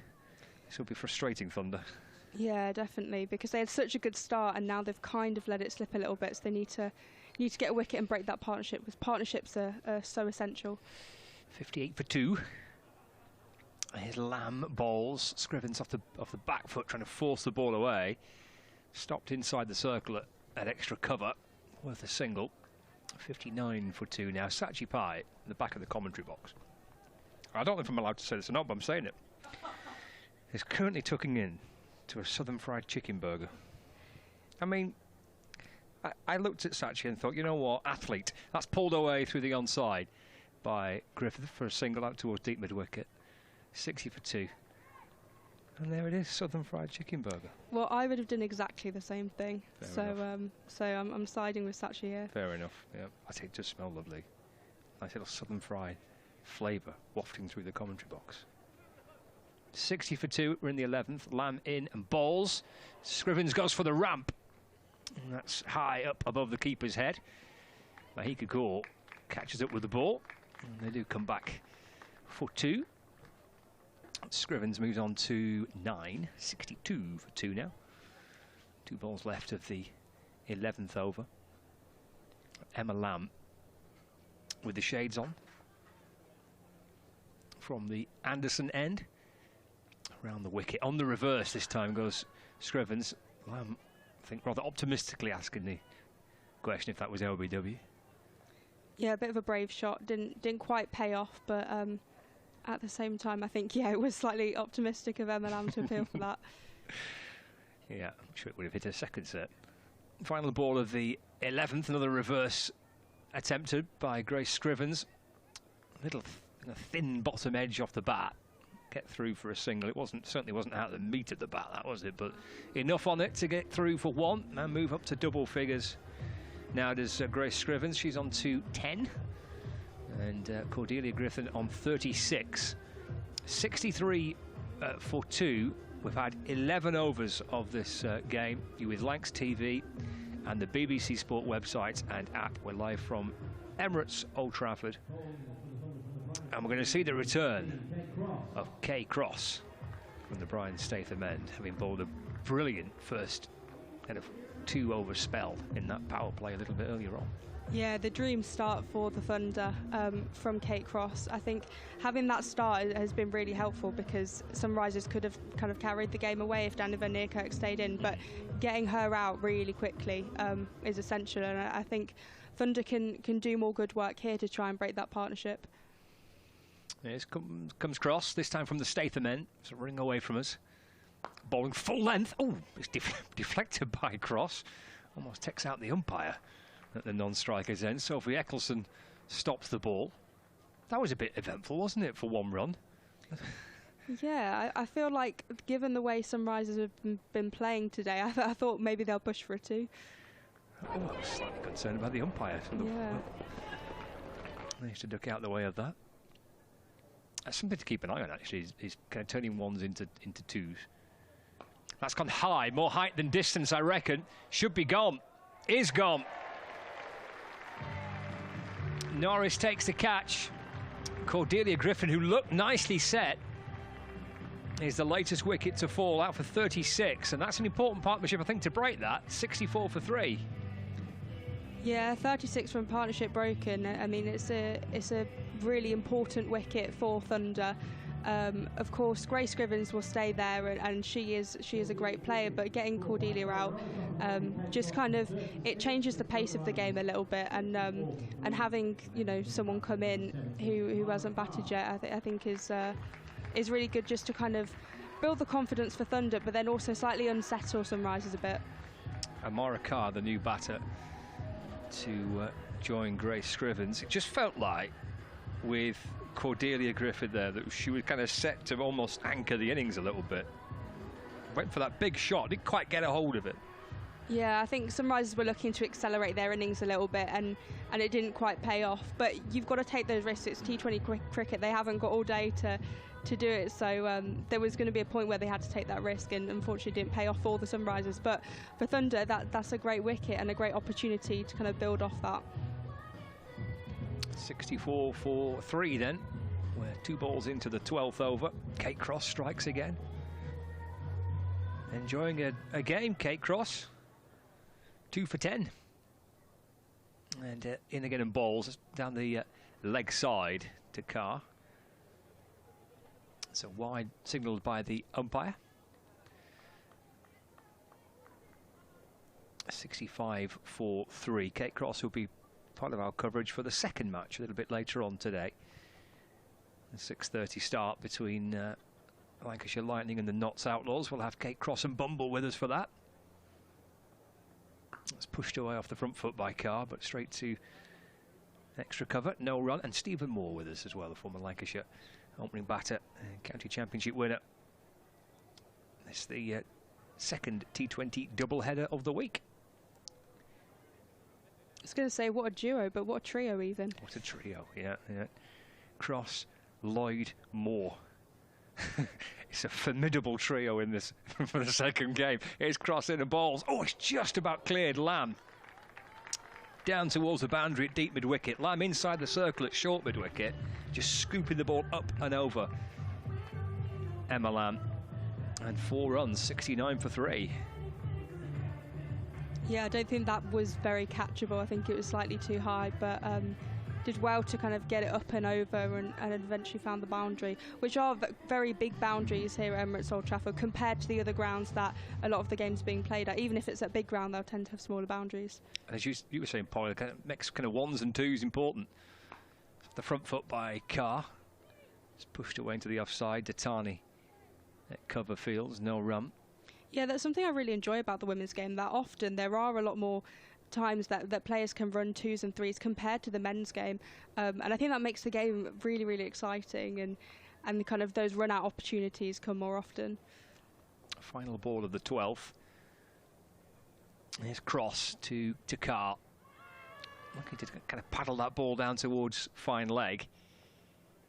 Threlkeld with a good stop. It's the end of the over. So we've had 12, 69 for 3. Carr on 4 and Scrivens on 11. It is a picture perfect day. There's not even a cloud in the sky. Look at that, blue sky all over Emirates Old Trafford. Outfield bathed in sunshine. Crowd building up quite nicely. Yeah, it's good to see quite a few people in for the double header and turning up for the women's game, which I think is excellent. And to have the home support as well is it makes a big difference, especially when you've got a bigger crowd in. Lots of people in kind of Lancashire shirts as well, so their allegiance is very clear, which is good to see. Emma Lamb to start her 3rd over. Scrivens off the back foot, kind of muscles the ball away through mid-wicket.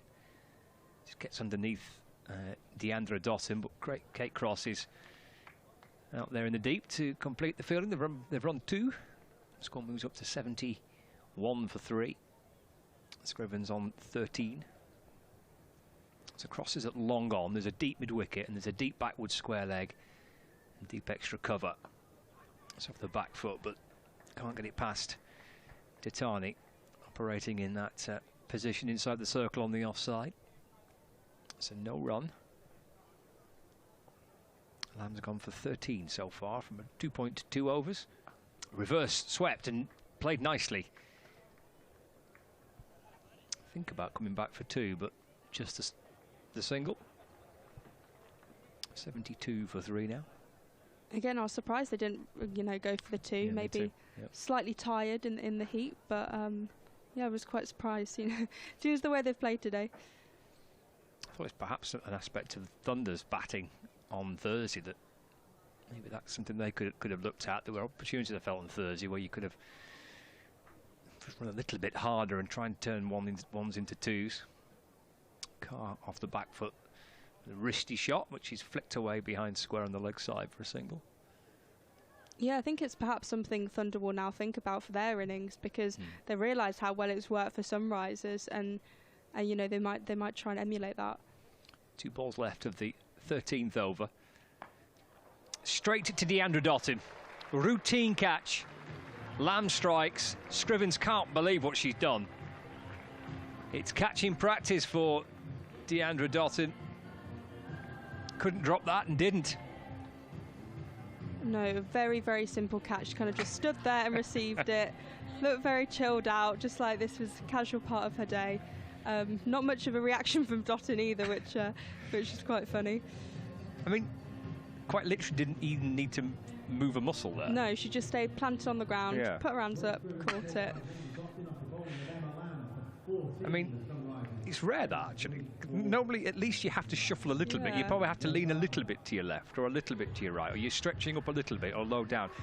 Watch Deandra Dottin here. Feet firmly on the ground, did not need to move.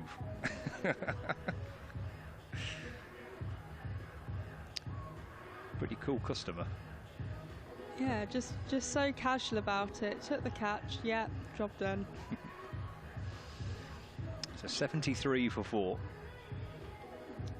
1 ball left of the 13th over. Emma Lamb picking up her first wicket. Jo Gardner's a new batter. Got extra fielder on the leg side. There's a deep mid-wicket and a deep backward square leg.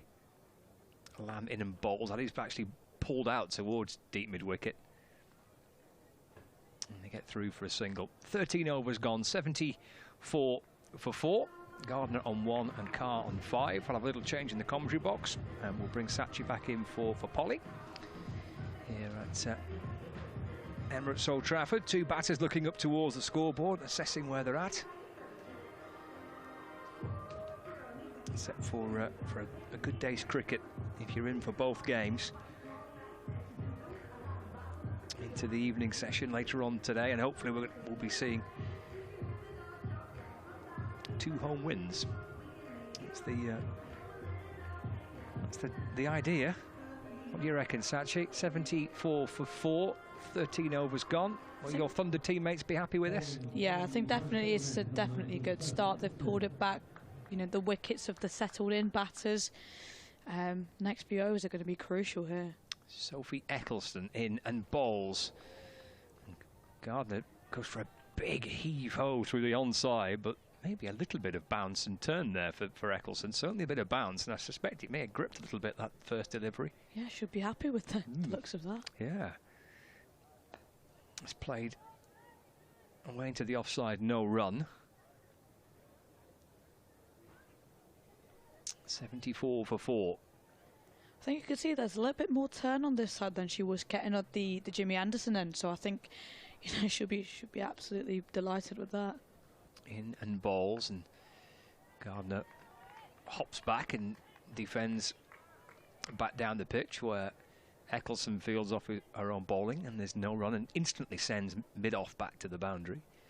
I think she could almost sense that she might want to toss this one up and entice Gardner to hit the big one. In it comes, and in the end jabbed away by Gardner. It's actually disappeared down towards the fine leg boundary and comes back for 3. That's good running.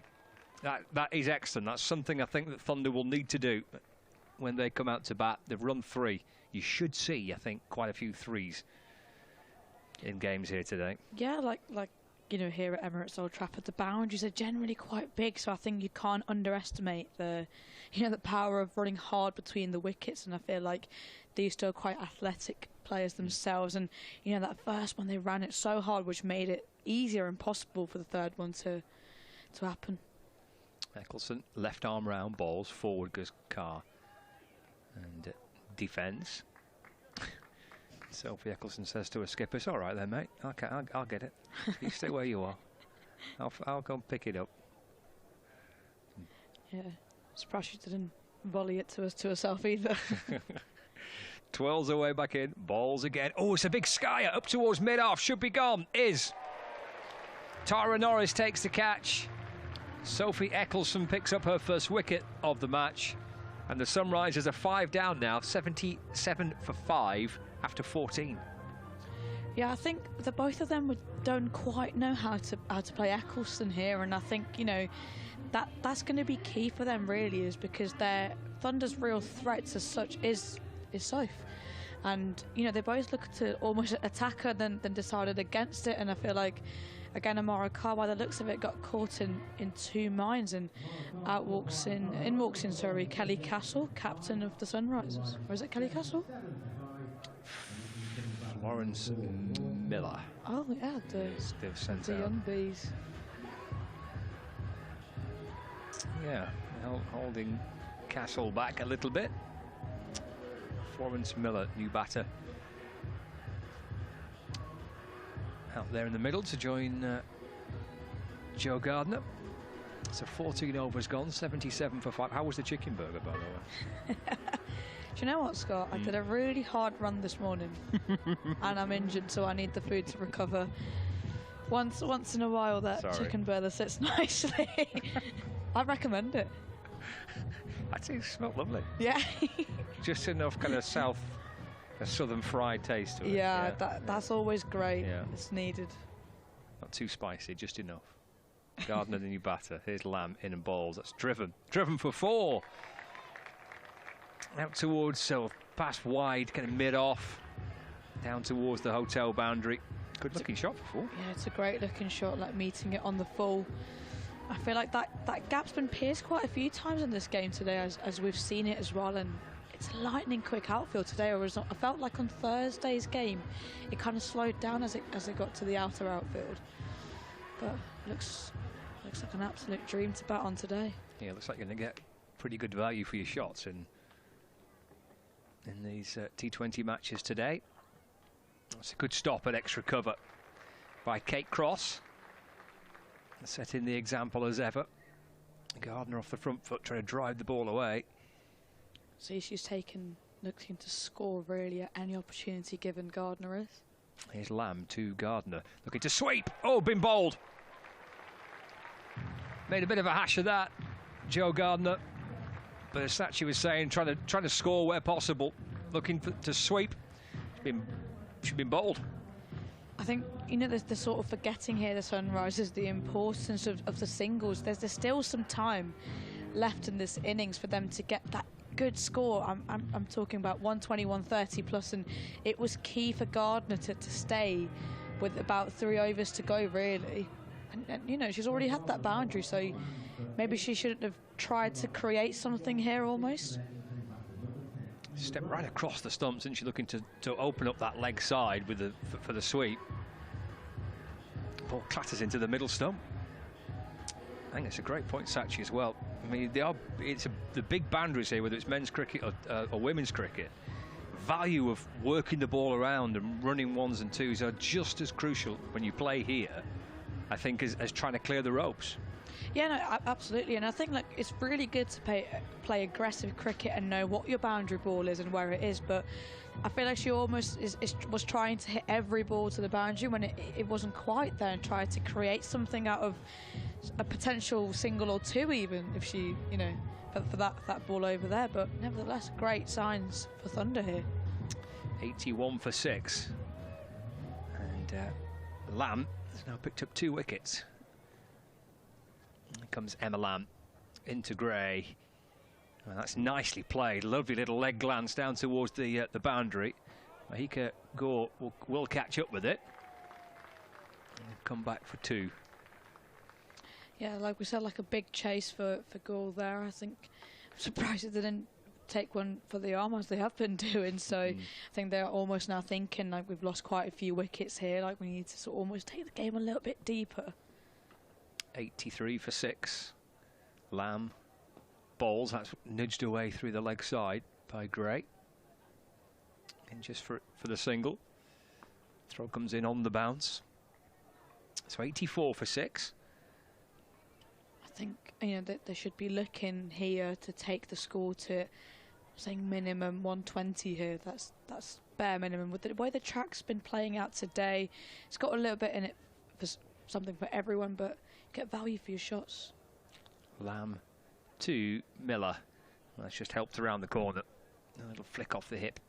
So backward square leg for a single and keeps the strike as well. So 15 overs gone, 5 remain. 85 for 6.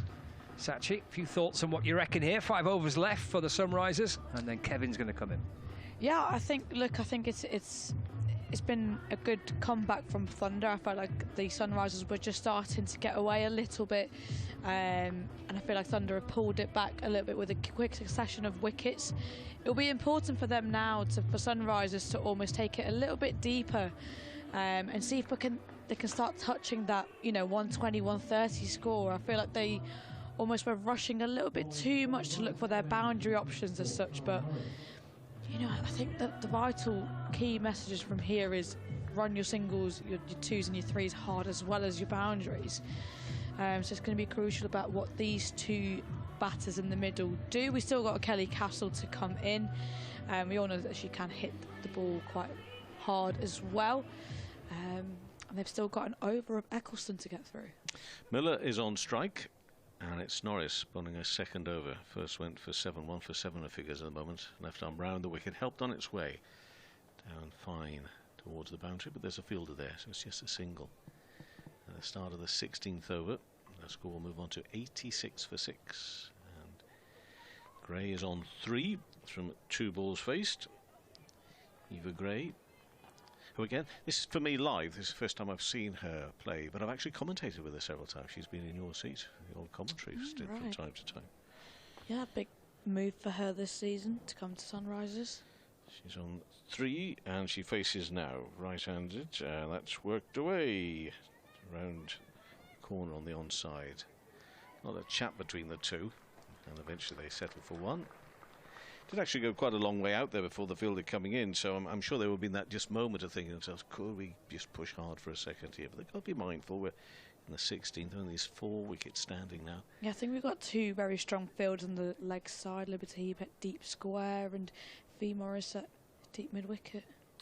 So Norris bowls. Oh, no, they're appealing for something. They go up, bowler and keeper. They go through for 1, and actually gets ricochet. There's a throw. It hits the stumps. Ricochet is going to run all the way down to the boundary here.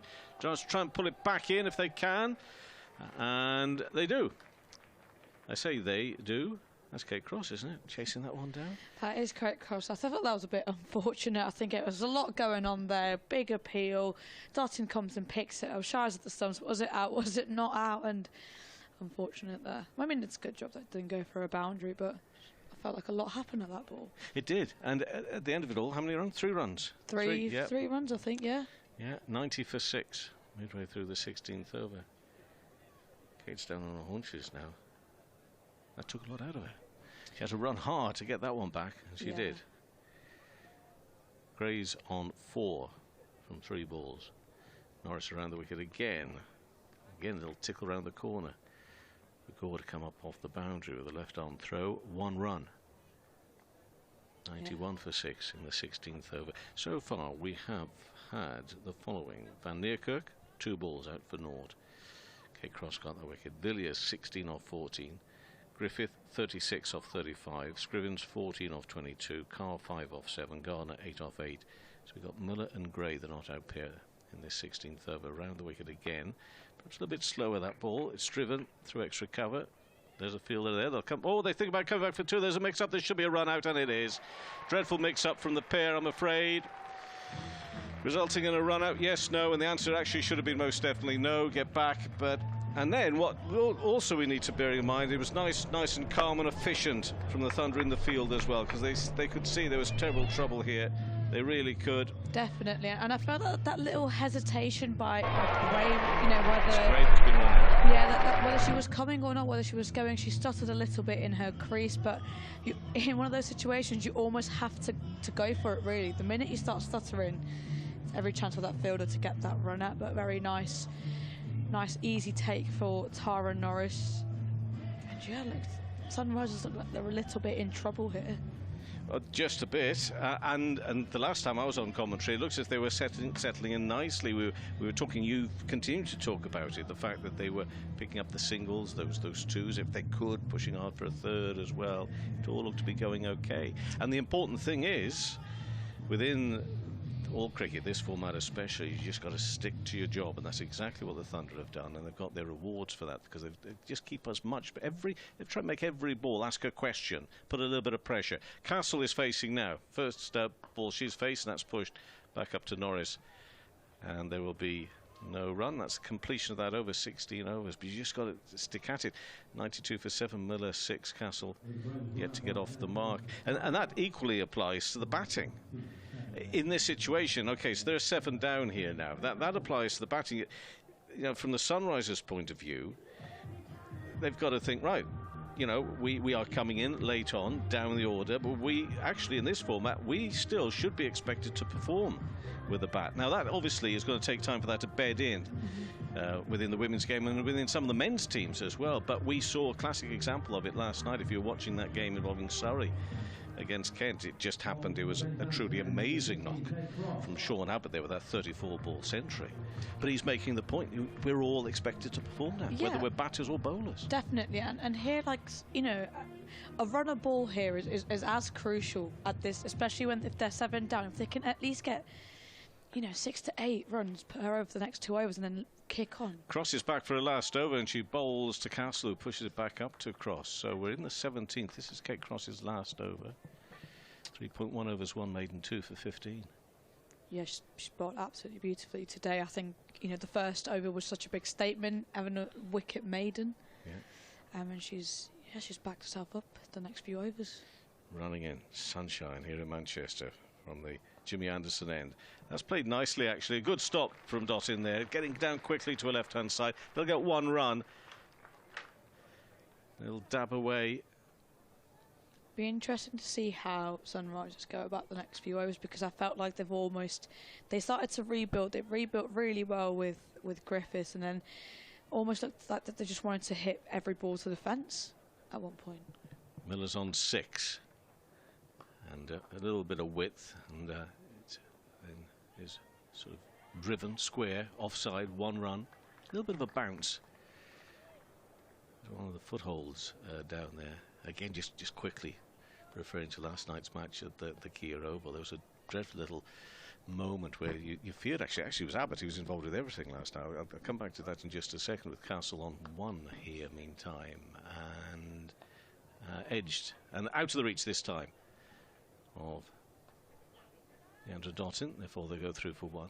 It was one of those, he thought he was getting down to it in the deep, and it actually bounced presumably off the edge of the square, but I mean it was totally ridiculous. He got down up and over his shoulder, could have easily been straight in his face. Yeah, I think with when you have that weird bounce, and especially with the pace the ball comes at, it's dangerous. Which I think applies here as well as there, doesn't it, at the Oval? That sort of extra bounce, as this time it's driven square by Miller. She'll move on to 8 and take the score up to 96 for 7 now in this 17th over. Yeah, you're absolutely right, especially on the square as it takes off those practice wickets, the harder surfaces. Yeah. I think you almost get that unexpected bounce, but Dottin is like a wall at backward point. Yeah, she just made 1 small error. That's all I can remember in this game here this afternoon, and that one's again behind square leg side. Castle, she's on to 3. 97 for 7, edging towards the 100 mark, and that's the end of Kate Cross's 4 overs, 1 maiden, 2 for 20 for Cross. Miller's on 8 and Castle's on 3. You've spoken briefly, maybe you'll expand on that for us. Tell us what you think of that spell of 4 overs. I think it's been an absolutely brilliant spell from Kate Cross today. I think she started off amazingly well. Obviously, to get in a second ball wicket and a wicket maiden was a great start, but she looked in great rhythm. You know, really kept it tight and just bowled to her field and bowled to her plans. And the surface has done a little bit today as well, up top especially. You could see it nipping in a little bit early on off the pitch, and some great bounce as well. But she'd be really pleased, and Thunder would be really pleased with that performance there. She's definitely, yeah, just looked in great, just set the tone really. Naomi Datani is coming on to bowl for the first time in the game in the 18th over, and she's going to bowl to Castle, who's on 3. Left arm around the wicket, in and bowls, and very nearly gets a little nick to that. That's a terrific first ball up, okay? I was about to ask you the question. This is a little bit strange to be coming on bowling your first delivery of the match in the 18th over, but if she's going to bowl like that, great inspiration from the captain. Yeah, absolutely. Look, I think it's never easy to come into a spell at the back end of an innings when you know a batter's going to go hard at you, but it's a good start from Datani. And she's dropped the fielder here. We're up sort of around the edge of the circle at third, dropped right down now to the boundary, and it's worked the other side, of course, behind square leg side. Goes through for 1. And Castle moves to 4 and 98 for 7 in the 18th over. Charlotte Edwards Cup, live today from Emirates Old Trafford. Yeah, I think she's almost expecting Castle to sort of use her hands a little bit and get that edge, especially after the first shot she played. She made that quick change of the fielder. Miller's facing on 8 and driven. Good ball, though. Attempted drive on a Yorker there. I mean, it was sort of nice and full, and to the point where maybe there was a chance she just could have hit on the half volley and got it away, but couldn't get it away. Yeah, I feel like it was a well-directed Yorker, and she almost jabbed it, but even if she jabs it in that little gap, that could be an easy single. Yeah, I felt there was maybe a single. Nothing more missed out there. Again, good and full. I mean, this is good bowling. I mean, we're talking about the margins where it's no run there. Talking about the margins that if you don't get it just quite right, there's a chance for you to pick up a single. That's what we were referring to, I think, on that previous ball. Not that one there, which actually I thought was inch perfect. Yeah. This is really, I mean, this is clearly why Datani has come on in the 18th over. This is wonderful work at the moment. Just 1 run to come from her first 4 deliveries. This one's in the air. It's going to be safe out through mid-wicket, though. This could be a 4, should be a 4. It's beaten the fielder, and it's over the boundary rope now. So, yeah, just a little bit shorter there, and got hold of it well. Placement, spot on, 4 runs. Yeah, you can see like the margin for error on this pitch isn't actually that much, and you know she should. The Yorker was working, sort of the fuller length, the fuller delivery to Miller. It seems to be working here, and I felt like she just really got hold of that one. And you know, Datani's got to be careful here. Like she's just obviously got 1 delivery left. What are they doing here then now? So probably going to move, pulling third up and pushing 1 back. I think she's almost thinking that's a better way to protect her boundary. Yeah, sure, yeah. So that fielder moves deep now at deep mid-wicket. Datani in and bowls into the offside off the bat of Miller. 1, and it'll just be the 1. She moves to 13. And it's 18 overs gone, 103 for 7. Miller's on 13, Castle on 4. Wonderful, intriguing end to this innings, of which at times, right at the beginning, you thought Thunder were right on top, then you thought Sunrisers were creeping back into it. Thunder got a grip again. Next 2 overs could be really telling here. Miller's faced 11 for a 13, Castle 4 for 6. Both were capable here of causing problems if Thunder don't get it right. Yeah, look, I think, to be fair, Ellie has done some really smart bowling changes here, and saving Eccleston for the penultimate over. It's a great thing, because she's capable of getting a wicket or 2, or really squeezing them in here. Sunrisers could be in real trouble to even reach a competitive total. Oh, yeah, they could be. And as you say, if you've got Eccleston going to bowl this penultimate over, it's not going to be easy, is it, at all? 1 for 8 her figures currently read, and that's a dot ball to start off with straight away. Is dotting with a little bit of juggling, but okay. Moves to a right-hand side at cover point. So, yeah. The Thunder should be left here with a target that they will go in at half-time thinking, you know, we should be okay here, we should do it, but, you know, how good is confidence at the moment? Both these teams yet to pick up a victory in this competition. And there's a single there on the onside up to wide long on, and in both formats it's 1 win in 5 for the Thunder. It's actually 5 straight defeats for the Sunrisers. They were delighted with the first game. They had a big win, and their first win in an awful long time. The bails are whipped off. It's a leg side wide. It's been signalled by the umpire. Yeah, I think, you know, that was the first game. You know, it was also a convincing win against Vipers that they had. Vipers, yeah. And you know that they've been the champion team for a lot of years, so yeah, definitely. Gave them some confidence, but they've got now to try and work on that for the remainder of the season. Behind square leg side, they'll go through for 1. The bat of Castle. So she moves to 5, and it takes the Sunrisers up to 106 for 7 in the 19th over. Yeah, I think, you know, it's just about how are they going to attack Eccleston here, because dot balls aren't good at this stage. Miller on 14, and a bit of power in that, but it's along the ground for a single to mid-wicket. And 107 for 7. 19th over, so a little bit edgy. Nobody quite knows where this is going to go, although you're backing the Thunder at the moment with a score like this, but you just never know. No, you don't. I mean, as I say, the Thunder have got to do it. That was LBW appeal, not out, says the umpire. They'll go through for 1. Trouble for Castle, and she's okay, is the fact that she stood there wondering herself, I think, for a little while. It's been given as a leg bye in the end. But when that appeal goes up, the one thing you don't do is you don't stop and wait for the decision before you start running when your mate's coming down the other way. I think you should always start running to the umpire thinks you've hit it.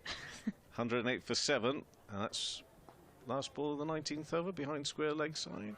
They'll come back for 2. Again, a slight misfield. We've seen a little bit of that going on this afternoon. Thunder will need to sharpen up on that a little bit.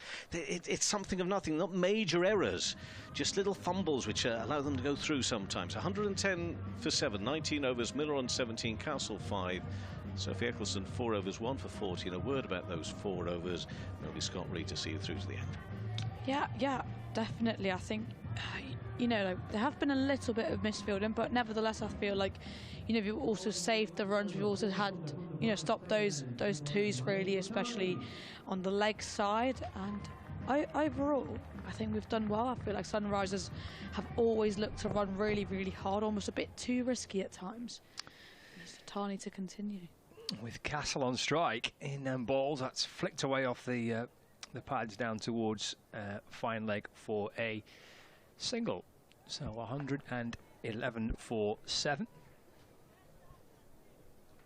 As we get into the final over of the innings, Miller back on strike.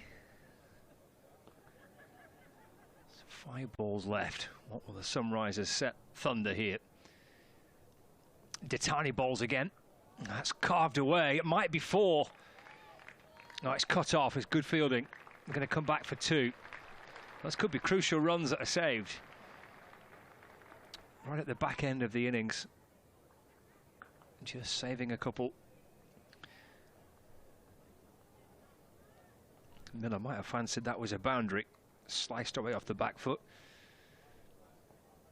Really tidy stuff this by Ditani at the back end of the innings. Around the wicket and balls. It's full. It's driven. And that's a good stop by Lamb. Score moves on to 114 for 7. Again, just the 1 run. Paul Short and Ellie Threlkel will be delighted with how Thunder have gone about it with the ball and in the field. Chances have all been taken. Ground fielding's been good. Oh, that's looped away. I'm not sure there's much bat on that. What's the umpire going to give here? Not leg by. He's going to deflect it away off the thigh pad, I think, or maybe somewhere up around the hip. So a leg by, signalled by the umpire. 2 balls left. 115 for 7. Tony balls. Oh, and balls, Miller. May have dragged it on. This is excellent by Ditani. Really good couple of overs at the death here for Thunder. Let's take a look at this. May have just inside edge this. Bang, yeah, right onto the middle stump.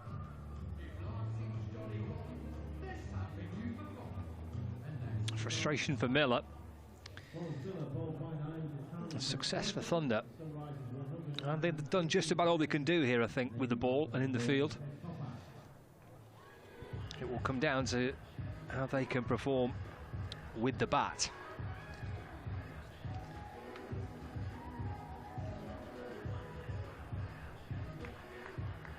.115 for 8.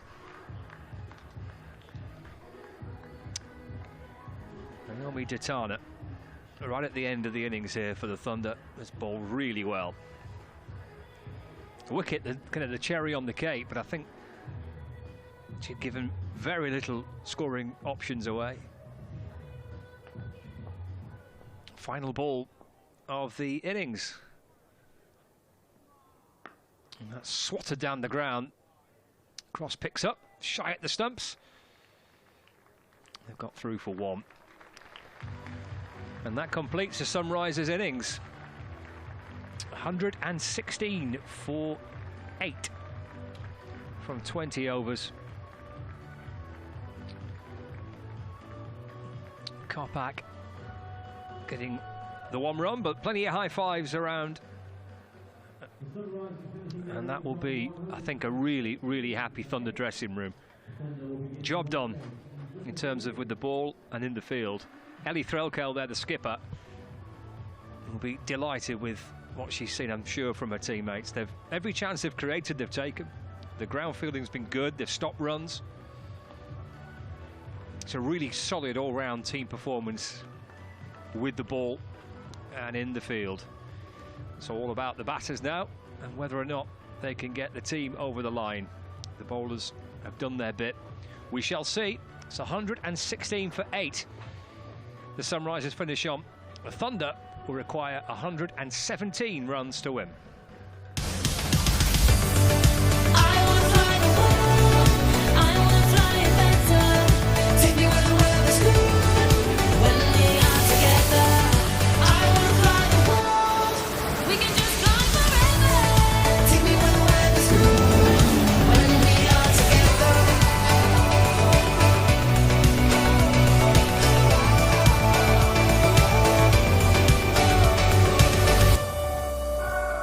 So 116 for 8 for the Sunrisers in their innings. That means 117 is the total target for the Thunder. I'm joined by Sachi and Paulie again. Sachi, what did you make of that innings? Yeah, I thought we did really, really well there. We bowled, you know, some really good lines and really tight lines and really restricted them. Backed it up with some good fielding as well. And I felt like, you know, I always felt like we were on top for most of that innings there. Paulie, it did look tidy in the field, didn't it, this afternoon? Yeah, I thought there were a few fumbles which, you know, Sunrisers did capitalise off, but overall I thought it was a great performance by Thunder, and I thought it was so much tighter than we've seen in previous games. When you dismiss Van Niekerk and the second ball, I mean, that's when you start thinking, hang on, we're on for something here, aren't we? Yeah, definitely. It's the dream start for Thunder, really, to get rid of Van Niekerk so early. It was great bowling by Kate Cross. I thought her performance today was excellent. But yeah, once you kind of get that big name out, you realise, okay, actually we can do something with this here. And that's exactly what Thunder did. You know, they didn't settle for just getting Van Niekerk out. They really worked to break partnerships and not let partnerships build. And I thought they did that really well today. They did manage a couple of decent partnerships for the second and third wickets. 28 put on by Griffith and Villiers, followed by 36 by Griffith and Scrivens. That was probably the bedrock of the Sunrisers innings, wasn't it? Yeah, definitely, and I think that was a crucial stage for them. They needed one of them to sort of go on and make that bigger score, and I felt like Thunder were really good in sort of understanding that, okay, we've got a partnership on here, but this is easily breakable, and they sort of stuck to their plans, and it paid off. What did you make of how Thunder were able to stick to that game plan at that point? Because all of a sudden we've got wickets falling all over the place, haven't we? Yeah, I thought they stuck together really, really well and reapplied that pressure. When they realised that Cordelia Griffiths was building quite a nice innings, they were quite quick to think, okay, what have we got to do here? I thought the bowling plans were excellent and switching up different people bowling. I thought they chose, like Ellie Threlkel chose really well. And I think overall it was such a strong performance from Thunder. We've seen tastes of that in previous games, but I think this it felt like the all-round package today, you know, the fielding and the bowling, it was much more consistent. Yeah, when they ended up at 91 for 7, what's going through your mind at that point? I'm thinking we're on here. I'm thinking just get them below that 120, don't let them touch that 120 mark, but also like let's also look to bowl them out, and I feel like that's the attitude and sort of like that's how we went and played about that game today. Like they were hungry for wickets and they were almost looking for the wickets, then let's just try to restrict them here, which was brilliant to see. Good, strong performance from the bowling unit all round, but nice little cameo from Datani at the end there, which I thought worked really well. Yeah, I think it's really important, especially at the end, to kind of not give up and let them get a couple of runs, because that's when, you know, Sunrisers would have really pushed to get a couple of boundaries. But I thought Tiny bowled really well at the end, just to keep applying that pressure and really try and restrict the total.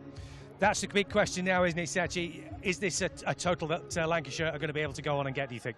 Well, absolutely, and I feel like on Thursday we got a very similar total with it not being our best batting performance. So it just shows that this is it's a gettable total, but we need to not get ahead of ourselves, to look to build that partnership and really not let them, you know, have any room to sniff that win.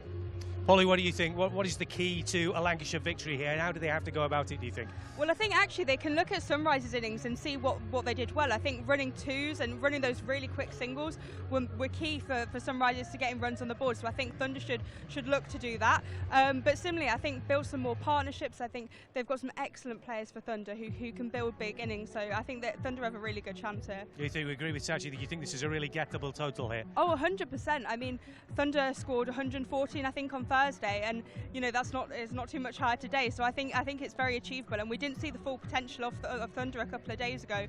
So I definitely think it's achievable for them. Sachi, feeling confident? I absolutely am. I think it's going to be an Emma Lamb and Deandra Johnson show today. Well, we hope so. We'd love to see that. Guys, thanks very much indeed for joining me for the moment. So the Thunder innings coming up very, very shortly. 117 is the target. Nice room. How's that? How's that?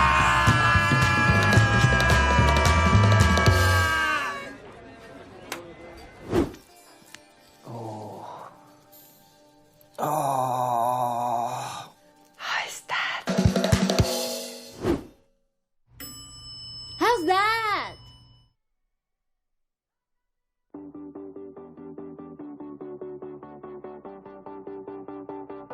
Yeah, it's very exciting. It's just the belief that Wags give us to have the headline slot, which I know we got a few ups and ahs last year about it, but it just shows what the club's doing for us. Yeah, it's brilliant. I think any time we get to play here at Emirates Old Trafford, it's really special. And to have it in a double header, it's just really exciting. It's hopefully going to get a bit of a crowd in and gets a bit more interested in and around the women's game, which is exactly what we want.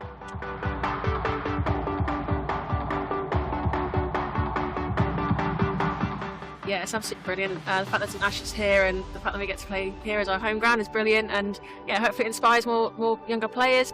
Yeah, I mean, I think it's a lot of credit to the club itself. I think, you know, they're really trying to even it out, and we're really like paving the way. And, you know, with us playing so many fixtures this year, I think it's a great sign for all women's cricket.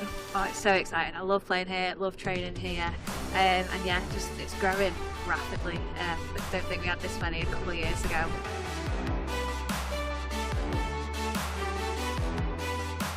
I feel like it's just so exciting to have the opportunity to play that headline event as such, and under the lights is always a great game with different challenges, so I think we'll be really up for that one. Yeah, definitely. I've not played much under the lights, but every time you do it, it's really special, and it's a brilliant atmosphere. And like I said, hopefully there'll be lots of supporters coming down to watch it. Yeah, I think it's a brilliant scheme, and obviously encourage people to buy more tickets, and yeah, it just shows the growth of women's sport, so it's brilliant. Funding's just a huge issue for women's sport in general, so the fact that we've struggled in the past, but we've not got support of Lags, the fact that we can then hopefully give something back and help those people who are also struggling, and it's really important to see other parts grow as well. Yeah, definitely. I think that's kind of, you know, it sounds a bit cliche, but that's why we play the sport. It's to increase the participation, increase the growth, and increase the interest and inspire the next generation, as they say, and you know, the more we can do to support that, the better.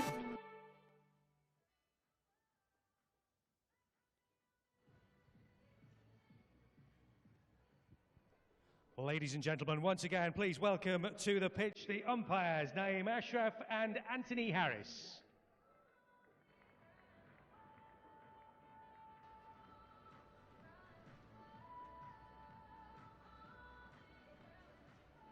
And now chasing a target of 117 for victory. Please welcome to the pitch once again, Lancashire Thunder!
117 required.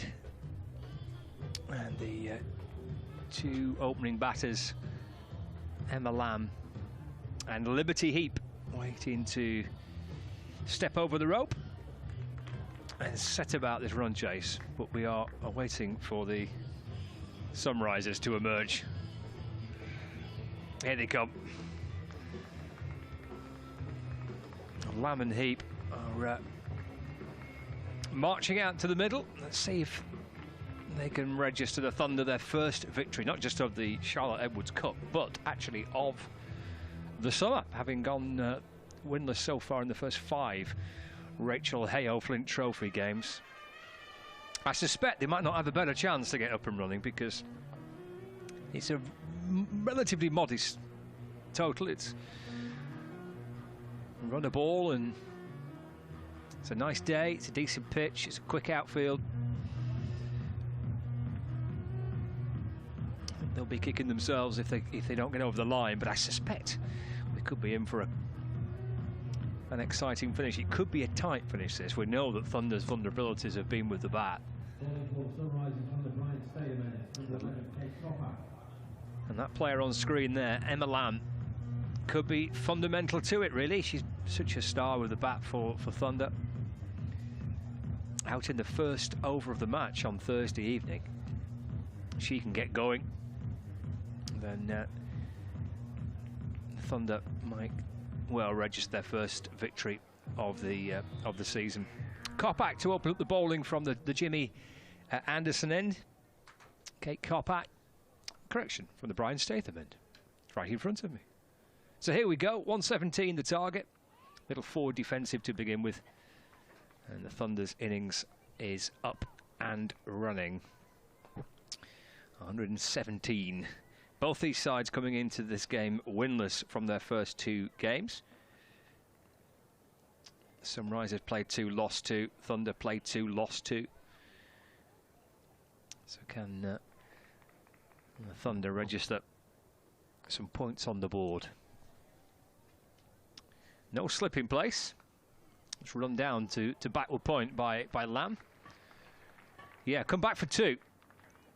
That sets a good tempo, I think, that.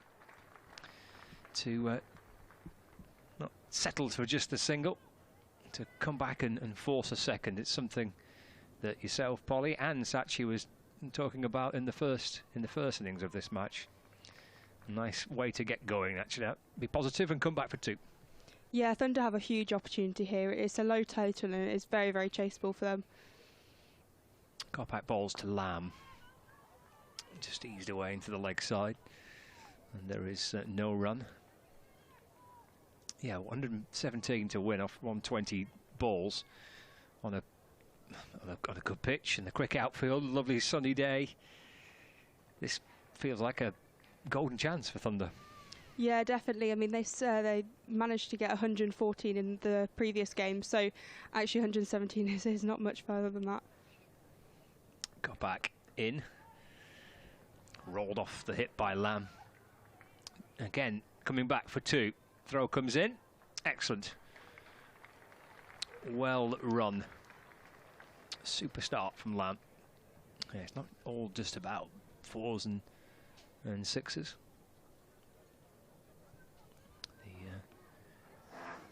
Running between the wickets is going to be crucial, but 4 on the board so far. Kopak from the top of her mark. Plenty of fielders on the offside inside the circle.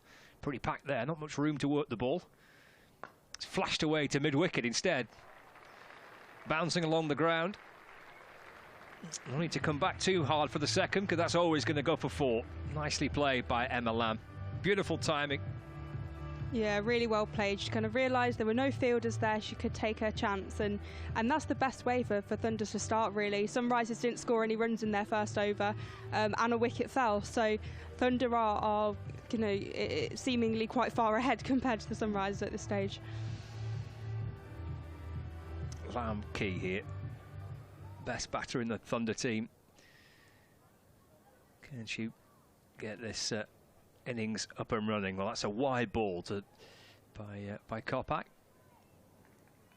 Score moves on to 9 without loss. I mentioned that offside field. There's a point, cover, extra cover. Backward point, mid-off. Up there to the right of screen. The field is inside the circle. Not much room to manoeuvre. That's down the leg side. Quite got it right here, Kopak. Too far wide outside the off stump and then overcompensating a little and going down the leg side. Yeah, not quite finding her perfect line there. I mean, one thing I noticed from Thunder was actually their bowling was much tighter. They you know, their deliveries were a lot better than sometimes we see them getting a bit loose. But I think that could be Thunder's slight advantage today. Try again to complete this over. Third time lucky. Yeah, that's worked out to mid-wicket. And there is no run. Matty Villiers fielding there for the Sunrisers. That's the first over done. 10 runs on the board. 8 for Lamb. Off all 6 deliveries she faced there. A couple of wides in there as well. So good start for Thunder. I'm with you, Polly. I thought Thunder bowled really well. The fielding was excellent. They took their chances. They were good across the ground. They saved runs. It's just a really good all-round performance with the ball, I think. Yeah, I agree, and I think now it's really important that Thunder kind of don't get ahead of themselves. They stay composed and they actually really take this chance, because this is such a perfect opportunity for them to get their first win. And I think actually if they lost today, they would feel really disappointed with that, because they've come so close, and the start they've had, getting 10 runs from the first over, is just the intention they need to go out there and perform really well. Yeah, try and get this down into double figures as soon as possible. It's not too far away. They could do that quite comfortably in this over, in fact. Here's Gray in from the Anderson end to Liberty Heap. It's pushed away into the offside. And there is no run. Grace Scrivens there fielding for the Sunrisers, making 14 a little bit earlier on. Cordelia Griffith top score with 36. Miller making 20. And that's hammered back beyond the bowler. And it's gone for 4, actually. Beats the dive of mid-off. Well, it's a ferocious looking shot. And 4 runs a result. Yeah, initially I thought the second fielder was kind of unlucky to miss it. But it is quite a powerful shot, and yeah, I think to be fair, I don't think you can blame the fielder in that situation, and you have to really give the credit to the batter. Yeah, it was a powerful looking shot. So 14 without loss. Again, Heap drives up towards mid-off, and they shuffle through for a quick single. Good intent, really good intent shown here by these two early on in the innings. Yeah, Liberty Heap's a very powerful batter as well, and she's shown by some of her shots she's got that strength to do that. And she's only, I think, 19, but she has that experience. She played at the Under-19 Women's World Cup, and so she does have that prior experience and knowledge. 15 without loss halfway through the second over. Lamb back on strike. Eva Gray runs in and bowls to Lamb. That's a heavy offside field. Picks out a fielder inside the ring, Van Niekerk.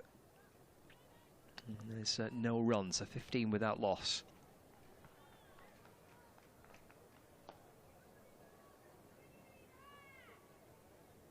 Out in the first over of the match on Thursday, Emma Lamb. We're looking to make amends. It's pulled down towards fine leg, just for the single. Kate Kopak fielding.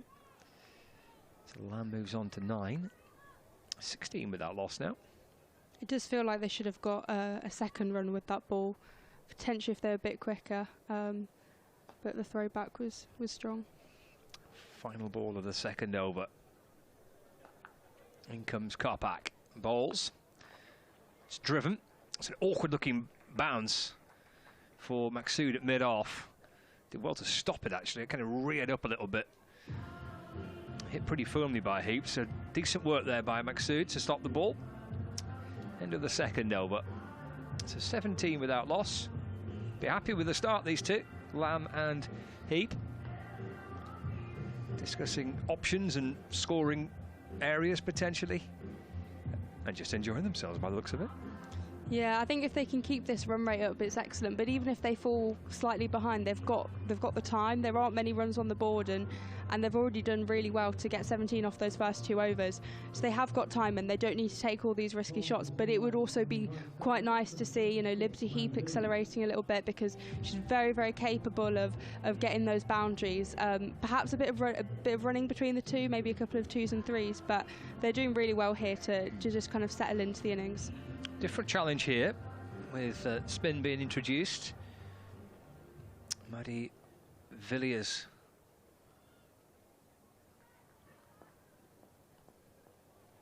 into the attack, and with a slip in place as well. That's hit down the ground. Lamb gets out the way of it, and they get through for a single. So 18 without loss brings Lamb back on strike. Villiers bowls. It's a wide.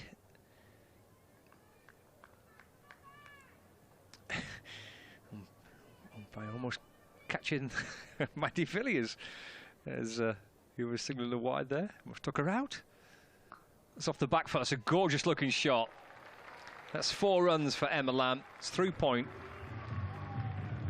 But the ease in which she just rocks back here, cuts the ball away for 4. It's a lovely shot. Yeah, Lamb's looking really comfortable. I think it's an interesting decision to bring Villiers on, bring the spin on so early, but I think what Sunrisers were hoping is that this could put a bit more pressure on, a bit more economical. Villiers to Lamb. A little forward defensive. But yeah, bringing Villiers on hasn't quite worked out off those first few balls, but if she can build that pressure with the experience she has, then it'd be beneficial. Dropped into mid-wicket. This is a very sharp single, but it's good running. That is something that I thought Thunder did not do on Thursday. Trying to be positive between the wickets, and they were then.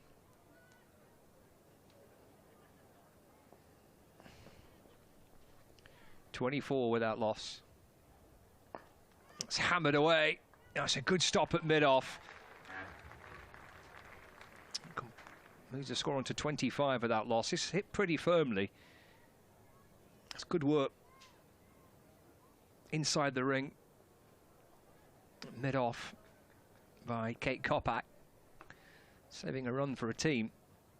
Villiers bowls again. And that's defended by Lamb. And that is the end of the over. So 3 gone, 25 without loss. Lamb 14 and Heap unbeaten on 8 here at Emirates Old Trafford on Manx TV and the BBC Sport website and the app. First T20 doubleheader of the day. It's the Charlotte Edwards Cup between Thunder and Sunrisers. We've got Lancashire Lightning against the Notts Outlaws on the way from 6:30. So a terrific Saturday of live cricket for you. And Heap and Lamb have got Thunder off to a pretty solid start. Decent power play so far. 25 runs is the return from the first 3 overs. Double bowling change because Grace Scrivens is coming into the attack. Grace Scrivens is an excellent all-rounder. I think people notice what she contributes with the bat, but I think with the ball she's also been excellent. She took plenty of wickets for Sunrisers last season. Similarly in the Under-19 World Cup where she captained. So she can kind of contribute that all-round thing to the team. Heap on strike. It's off the back foot and hammered up towards Masook at mid-off. Going to get through for a single. 26 without loss. We'll see Maksud bowl in the power play, or whether they'll just hold her back until the power play's done. It's down the leg side by Scrivens. So it's a signal as a wide by the umpire. Yeah, there have been a couple of wides for Sunrisers so far, which is not something they would have wanted, because Thunder kind of avoided that. Yeah, they're pretty disciplined. Oh, it's muscled out by Lamb through the onside. Oh, it's gone for 4. It's one of those awkward ones, really. Do you come up and try and stop it as a fielder, or do you sit back on the rope and stop it? Yeah, Maddie Villiers committed to it, but it didn't pay off, and the ball just kind of went past her. As you say, it's one of those really difficult ones to field. That's pulled away through mid-wicket again by Lamb. And Villiers coming up from the boundary to field. Such an awkward one to judge that, isn't it, as a fielder? Coming up from the rope. You were trying to attack the ball, I get that, and try and scoop it up and keep the pressure on and throw in quickly. Or do you just sit back and make sure you stop it from going for four? You end up sometimes being caught in between no man's land. Yeah, I mean, Maddie Villiers is one of the better fielders, so I think you want her in those situations. Heap this time with a little shuffle down the pitch and hit away into the offside. No run. 32 without loss with 1 ball left of the 4th over. Heap on 9. It's Scrivens in and bowls. Bit of loop this time. Driven up to Maksud. Good stop. Decent work at mid-off. Been quite busy there, actually. The ball seems to have followed her around a little bit in the first 4 overs. It's a single off the final ball of the 4th over. So 33 without loss. Lamb has 19, Heap unbeaten on 10. And at the minute, Parley, the Thunder are in control of this run chase. Need 84 to win off 96. Yeah, they really are. And Lamb and Heap are building a really nice partnership here. I think if they can extend this, then, you know, they'll be even more comfortable. At this point, I can't see a situation where Sunrisers, you know, will take the game away, but because I think Thunder are so in control. But you know, a couple of wickets can make a massive difference. I think Sunrisers need to be very tactical about who they bowl, look at who's been expensive and try and apply quite a lot of pressure to Thunder, because at the moment they are accelerating. Heap is preparing to face this next over, which will be sent down by Joe Gardner. So 3rd change on the spin, down on 1 knee.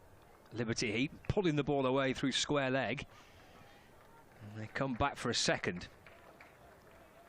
Well, it'll be interesting to hear what the view is from the Thunder camp, whether they win this game or not, but it appears to me to be a marked improvement on running between the wickets. Real sense of positive cricket being played. That's going to be singled to wide. That's a loopy one outside the off stump, and wide is the call from the umpire. 36 without loss. Gardner bowls again. Swatted out through the leg side, doesn't quite time it. Stopped at short mid-wicket, so Heap remains on 12. And comes Gardner again, over the wicket to Liberty Heap. A fuller ball, which is driven down the ground. Again, there's no run. So a 2 and a wide, and then 2 dot balls to follow it up for Joe Gardner. So good response. And again, hit back over her head, beyond mid-off, and 4 runs. Quick outfield. Raced its way to the boundary rope. Brings up a 40 partnership this for this first wicket. Yeah, again, another really powerful shot that just made its way to the boundary. Fielders couldn't get a hand on it. And more strong batting from Liberty Heap. Heap has 16, Lamb on 19. In comes Gardner and bowls. Heap right off the back foot to drive up towards mid-off. Kate Kopak fields, and there's no run. Final ball of the 5th over. Gardner in and bowls. Oh, that's a skyer. Could be caught, probably should be caught. Oh no, put down. Well, a real lifeline. Real chance at the end of the 5th over. It was more height than distance on that shot by Liberty Heap. Cordelia Griffith, I think, at backward point. Couldn't take the chance. Lifeline for the Thunder. It's 41 without loss after 5. Yeah, I think that was so lucky. They're the sort of catches you expect your players to take. So I think kind of having that other life is really lucky. I would say that that is a very common way that Heap gets out. I've seen that a couple of times. So I think actually not playing those shots is quite wise. But I think he should learn that now and realise, okay, actually I can't play those shots, even if players are dropping catches. But that will be a really significant point for the Sunrisers. They look at, okay, we've dropped that catch. That's a massive missed opportunity. It went away up in the sky. In position, Cordelia Griffith to snaffle it, but bounced in and out of her grasp. Liberty Heat put down. Keeps the strike because she ran through for one. Started the 6th over. Drives up to mid-off, but for no run. So 41 without loss. Needing 76 to win from 89 balls.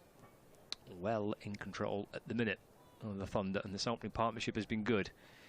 Pretty balanced partnership. They both faced similar amount of deliveries and both scored pretty much the same number of runs. Playing a miss from Heap. Taken by Carr. And there's no run. Eva Gray's got long on and a deep mid-wicket. Back on the rope, the two fielders allowed outside this fielding restrictions in this power play. It's just the two allowed outside the 30-metre circle. Again, hit firmly up towards mid-off. And hit, and straight away they decide that there's a run there. Powerful looking shot. Heap moves on to 18, 42 without loss. Yeah, it's a much better piece of fielding for Sunrisers. A couple of those shots have gone past them and raced away to the boundary, so to actually stop it is really good, and saving those runs. Every run they can save is really important at the moment. Fielder at mid-off was right on the discs. And with that in mind, I think they were pretty keen to take that single.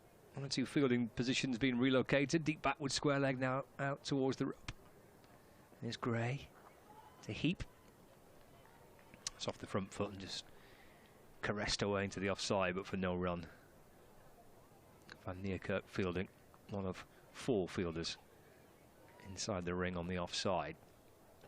It's just the one run off this Eva Gray over so far. Balls again to Lamb.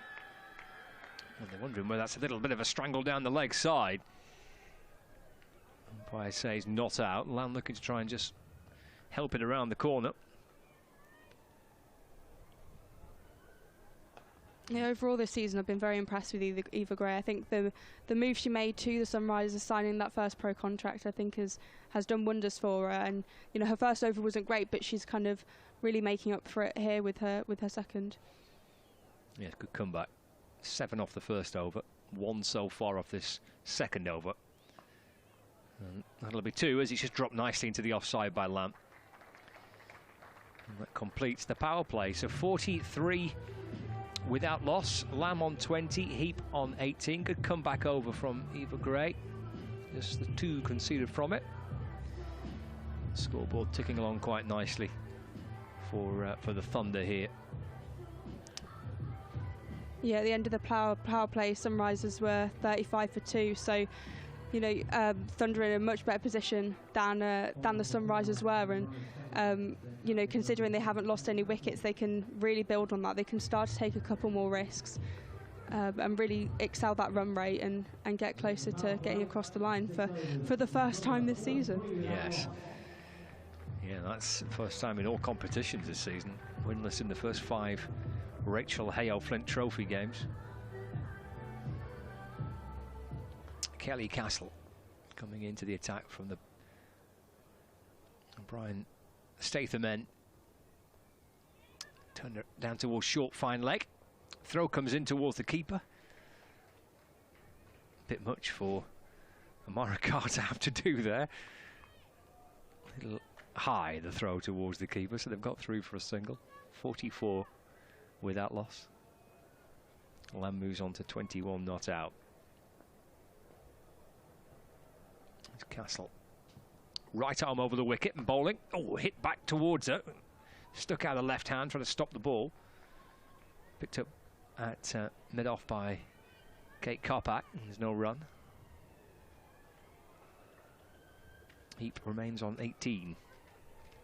Yeah, Kelly Castle's been quite expensive in a couple of the Charlotte Edwards Cup games, so I think actually seeing a slightly tighter over from her is really important, particularly for her confidence as well as bowler. Castle bowls against a full toss, which is muscled out towards the leg side, and they'll come back for 2 as the throw comes in towards the keeper's end. Heap moves on to 20 not out. Thunder now 46 without loss. Halfway through the 7th over. Castle bowls again. Hit down the ground, bouncing up towards long on. Just for 1. Heap ticks along to 21 not out. Sunrisers really need a wicket here if they do want to, keep their chances of winning alive. I think Thunder are absolutely sailing, and they don't look like they're going to take the foot off the gas at any point. So it's just going to kind of get more powerful from Thunder here. 2 balls left for the 7th. Castle bowls. Lamb cuts the ball. Wants to come back for 2. Made, I think, the mind up really, in truth, for Liberty Heap, who was a little, I think, reluctant to come back for a second. Lamb was halfway down and wanted 2 more, so didn't really have too much choice, Liberty Heap. Had to get a bit of a riddle on. Lamb moves on to 23. 49 without loss. A run away from a 50 partnership for the first wicket between Emma Lamb and Liberty Heap. It's Kelly Castle in and bowls. And that's hit through mid-on, and that does bring up a 50 partnership. Terrific start, really good batting between Lamb and Heap. Clever batting, they've run really well. That's been the feature of it for me. The running between the wickets has been excellent. 50 partnership, and Lancashire and Thunder rather are well on course here for victory. 50 without loss, chasing 117 to win. Yeah, I think this is one of the stronger performances from Thunder that we've seen all season. They've kept that opening partnership there, so it's an excellent performance by Thunder. Perfect start. Can they go on and make the most of this? 67 required off 78. And for the first time in the afternoon, we're going to see Maqsood in and bowling to Lamb. That's pulled. There's 2 fielders on that leg side boundary. Oh, she's timed it beautifully. There's a deep square leg, there's a deep mid-wicket. And she's picked out the gap between the 2 fielders beautifully. It's lovely timing by Lamb. She's dissected that field perfectly well, isn't it? I feel like the fielders were almost looking at each other like, are you going to get it or am I going to get it? And just great placement from Emma Lamb. Well, she missed out on Thursday, out in the first over of the match, but she's making up for it today. 28 not out from 21. This defends this next delivery, and there's no run. Yeah, I think she would have been really disappointed with herself on Thursday, but look, I know she's someone who's always hungry for runs, and she'll be looking to chase that total down with her there till the end would be her aim. That would be a pretty epic win, wouldn't it? You know, nice way to get over the line, to win for the first time this summer. It's on the sweep, it's in the air, but it'll land safe, just behind square on the leg side. It's really well picked up actually by Joe Gardner. I think, you underestimate the spin you get especially when you're fielding at deep square leg, the spin you get from the sweep. So it was very well watched and judged. Be interesting to see how Liberty Heap takes on Maqsood here. What do you reckon? How's she going to go about it? She's going to go straight hard. She tosses it up. She's going straight over her head. Well, there's 2 fielders back on the boundary behind Maqsood, long on and long off. Heap waiting, looking to try and cut the ball, but again bounce there for Maqsood into the gloves of the keeper. Yeah, I think everyone was surprised a little bit by that bounce out. Almost took off a bit, almost like a back of the length ball, I would say it was as well. 2 balls left of the 8th. Maqsood balls. That's come off the thin bottom edge. It just squirts down towards short fine. They flirt with the idea of 1, but decide against it. Probably wise. 55 without loss. Final ball of the 8th over. I think he just needs to look to bat with Lamb here and know that should be itching to get that boundary, but look at what's needed for the team. Maksud into Heap. It's hit down the ground, clatters into the stumps at the non-striker's end. Heap probably thinks, well, I've missed out on runs there. It's the end of the over. 55 without loss and 62 more required from 72 balls. Good start this. Lamb and Heap appear, Sachi, to be in complete control, and Kevin's going to come and join you. Yeah, they're in absolute full control here. You can see Emma Lamb and they're running really hard between the wickets.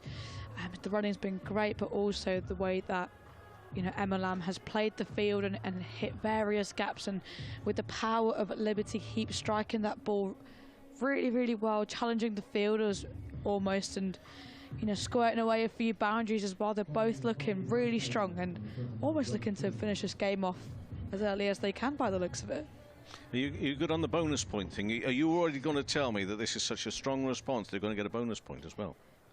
I'm not great on that. I know. It's tricky. Lamb works that away onside for 1. They'll go through, and she moves that up to 30 for herself. 56 for no wicket in the 9th over. Yeah, you get a bonus point if you're something like more than 1.2 something 5 over the rate that the opposition scored. Oh, it's very technical. Heap is on 21. Make that. Oh, drop. But what a really good attempt just down in front of us. Just a little bit out of our eye line there. I feel they're going running round. That was low. I think she got hands on it, just went in and out, and that's going to be the real frustration there. What did they get in terms of runs? They go back for a second in the end. Two runs. Yeah, they're on 2. Just out of our great effort, I think it was. Oof. Scrivens. Is it Grace Scrivens? I think it was. Hardly hit firmly. Yeah, another 4 down here now to our left-hand side, out through wide, long off. Well, that often happens just after a near miss, and I mean, if that catch had been taken, there would have been something extraordinary, as I say. We've got just a little bit of covering just down in front of us. Couldn't quite see it live, just seeing it on the replay. Yeah, I think it was Maddie Villiers down there. Was it Villiers that threw herself at it? Yeah. Well, Scrivens is bowling here now, midway through her 2nd over. That's worked away leg side for no run. So I think it was Maddie Villiers, yeah, I mean, she covered some ground to get to it as well, didn't she? Just looking where she's fielding there to get across. A real good effort. This one's driven straight back through the hands of Scrivens, and they will get 1. I think it was hit so hard, and I think that's where Liberty Heap is great. She's got that incredible power almost, and you know, as fielders, it's almost like about to pierce your hands. You could see the sheer force that she hits it with. It's a great effort nonetheless by Villiers. That's behind square leg side, and a good stop and a throw. They'll go through for a comfortable 1. Maksud getting down quickly to it. 9 overs gone, 64 for no wicket, chasing 117 to win. The Sunrisers scored 116 for 8. But the Thunder are off to a strong start. What I was going to say before that height of excitement just down in front of us, you do get bonus points if you get within a better run rate than your opposition to a certain extent. And that is why, if you take a look at the top of the table now, the 2 teams at the top, the Blaze and the Diamonds, have both played 3 and they've won 3, but actually the Blaze have got 2 more points because they picked up some bonus points on top of that as well. Yeah, I think they were looking to go for that bonus point when they played here on Thursday as well, trying to finish it off in that certain amount of time. Usually, I don't actually know how well that works, but just get told to go for it. So yeah, if you're told to go for it, you go for it. Yeah. Somebody somewhere hopefully has worked out what you need to. But basically, I mean, we can all follow it to the extent that at the moment, take a look at this Thunder reply. This is such a strong reply that you would imagine they are well in line here. Lamb's on 31, and it's the beginning of the next over. Into the pads, LBW appeal, and it is out, and it's Lamb who's gone. Eventually a breakthrough has been made here. Emma Lamb, LBW, she's dismissed. To say it's a much-needed wicket is true, but much needed are more wickets here, because at the moment the Thunder have made such a strong start, and Emma Lamb has more than played her part, but now she is out. Yeah, I think, you know, also credit to sort of Kelly Castle here a little bit. I think she's not changed too much from her plans and not thought, oh God, you know, she's trying to, the batters are hitting me here and here, like I'm going to do something different. I think she's done really well in sort of sticking to what she knows and what her game plan is, and it's paid off for a wicket of Emma Lamb, and in comes in Fee Morris. Just a little reminder of the Sunrisers innings if you are just joining us. It got off to a bad start in Van Niekerk being out for naught, having faced just 2 balls. Kate Cross getting that wicket. Cross also got rid of Cordelia Griffith, who was going along very nicely, 36 off 35. Next highest after that was a 20 for Miller off 18. And we saw some really good bowling at the end from Datani, 1 for 11 from 2 overs. And Kate Cross in the end finished with 2 for 20 from 4 overs. Lamb herself 2 for 24 from 4 as well. So that 116 for 8, and the Thunder out of the traps quickly here at 64 for 1 in the 10th over. And Morris is the new batter, and it's Castle bowling a second over. Now with that 1 wicket to her name, 1 for 7. Right arm over the wicket in bowls, and that's finding a gap there. It's going to be a chase for McSue to try and get to that. I think she will just pull it inside the rope. Indeed, I think they're coming back for a third here now. Yeah, it was great running by these two here, and it was a strong yes from Liberty Heap as the 3rd run was taken. I think again really well guided there by Fee Morris, just played it really late right underneath her eyes. Really knew where the gaps were. Indeed, indeed. Still going along nicely. Got it all under control. Things can turn around quickly. Momentum very much with the home side at the moment, though. Castle bowls again slow and far too wide. Yeah, it was a bit too wide there. I think you know, can almost see what she's trying to do here for Liberty Heap. I feel like they can sort of sense that if you bowl it in her arc a little bit close to her, she will punish you down the ground straight and hit it hard, but just almost trying to push that a bit wider and a bit slower, getting her to play a little bit earlier. Again, she's in this Castle. Bowls, and that's going to be a low full toss. Swiped away through mid-wicket. Just the 1 run. She's got strange action in some ways, hasn't she, Castle here? Yeah, it's almost like a spinner, but it's not a spinner. Yeah, yeah. You almost think it's like an off spinner, but actually, well, she's a seamer. Yeah, quite slingy. Morris is on 3. Heaps moved 29 off 30. 69 for 1 midway through the 10th over. Crowd has really built up here at Emirates Old Trafford this afternoon into this evening. Doesn't find a gap this time. Straight to McSue on the edge of the circle. Backward point, no run. Surprised Fee Morris hasn't got her sunglasses on today inside her batting helmet. Have you ever seen her do that before? No, I've not. No, that's her thing. And she only tried it on tour and said it makes her see the ball better. Ah, so they're special. They're just not your normal ones. Morris on 3, and this one is carved away behind square. Offside. They'll go through for 1. They are like, they give you superpowers. I think umpires wear them as well. Seriously, it gives you clarity, doesn't it? Doesn't it sort of improve the vision? So I believe. Yeah, maybe. I mean, no, I've never seen batter apart from Chris Gale. No, it's different. It's different for batters, but you know the world changes. Progress. Yeah. Heap is on 29. How much can she progress? Well, this is a leading edge, looping just out of the reach of Castle. Oh, agonising, tantalising, just to her right-hand side. Couldn't get to it. A little bit of fortune there, but 70 for 1 off 10 overs. Morris on 4, Heap on 29. Sunrisers, I feel like, can't quite grasp these chances, and you know, I feel like there's been about a 3rd chance here if Heap that's just fallen short a little bit again. I just feel like, you know, that they're getting sort of these half chances that they're not taking, and if they're looking to build any sort of pressure on Thunder, which at the minute it's looking quite comfortable for Thunder. Yes, it is. 47 off 60.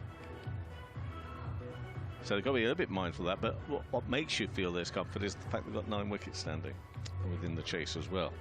So they're well placed on all fronts, but particularly with those 9 wickets standing, you think surely, even if they did lose just a couple here, 2 or 3 together, start of the next over, drilled straight back to Villiers.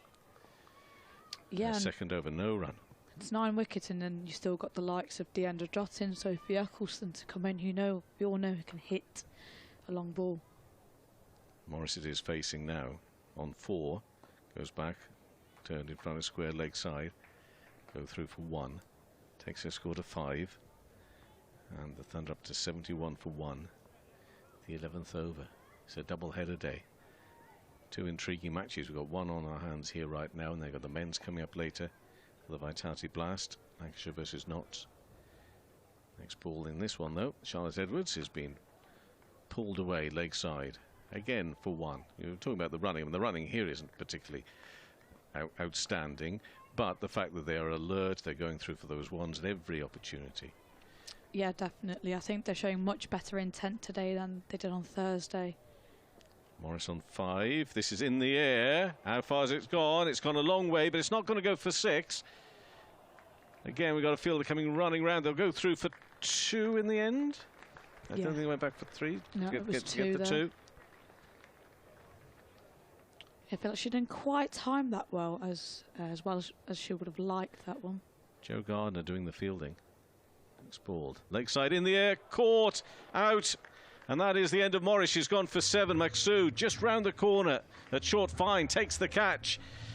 A little gift to her, really, if truth be told.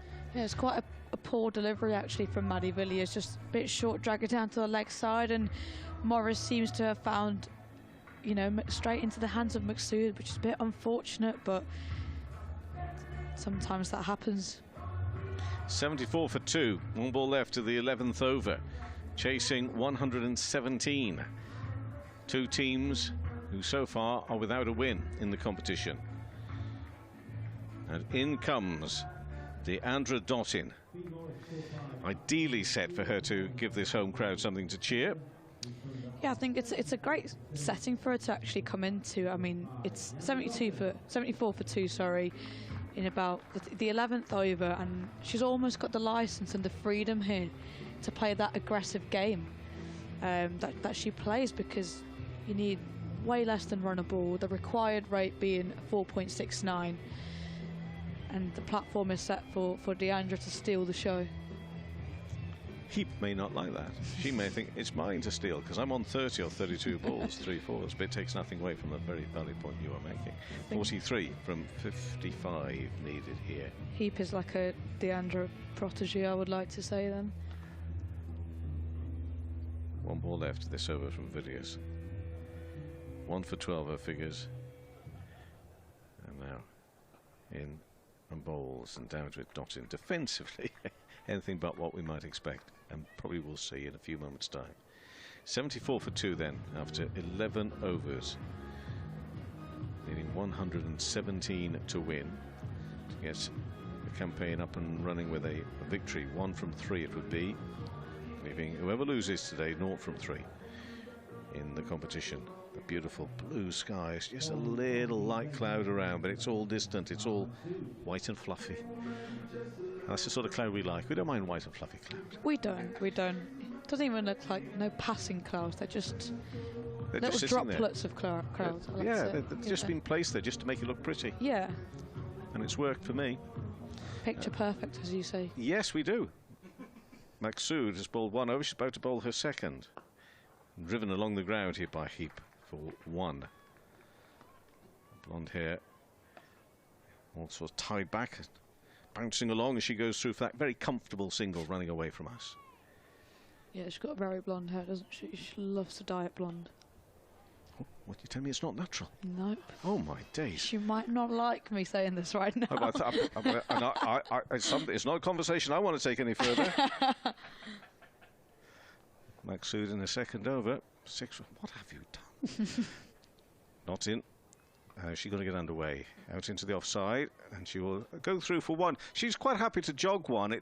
That awful moment when the fielder actually misses it, and she might be thinking to herself, oh dear, I should have run a bit quicker to go back for 2. But no, she settles for 1.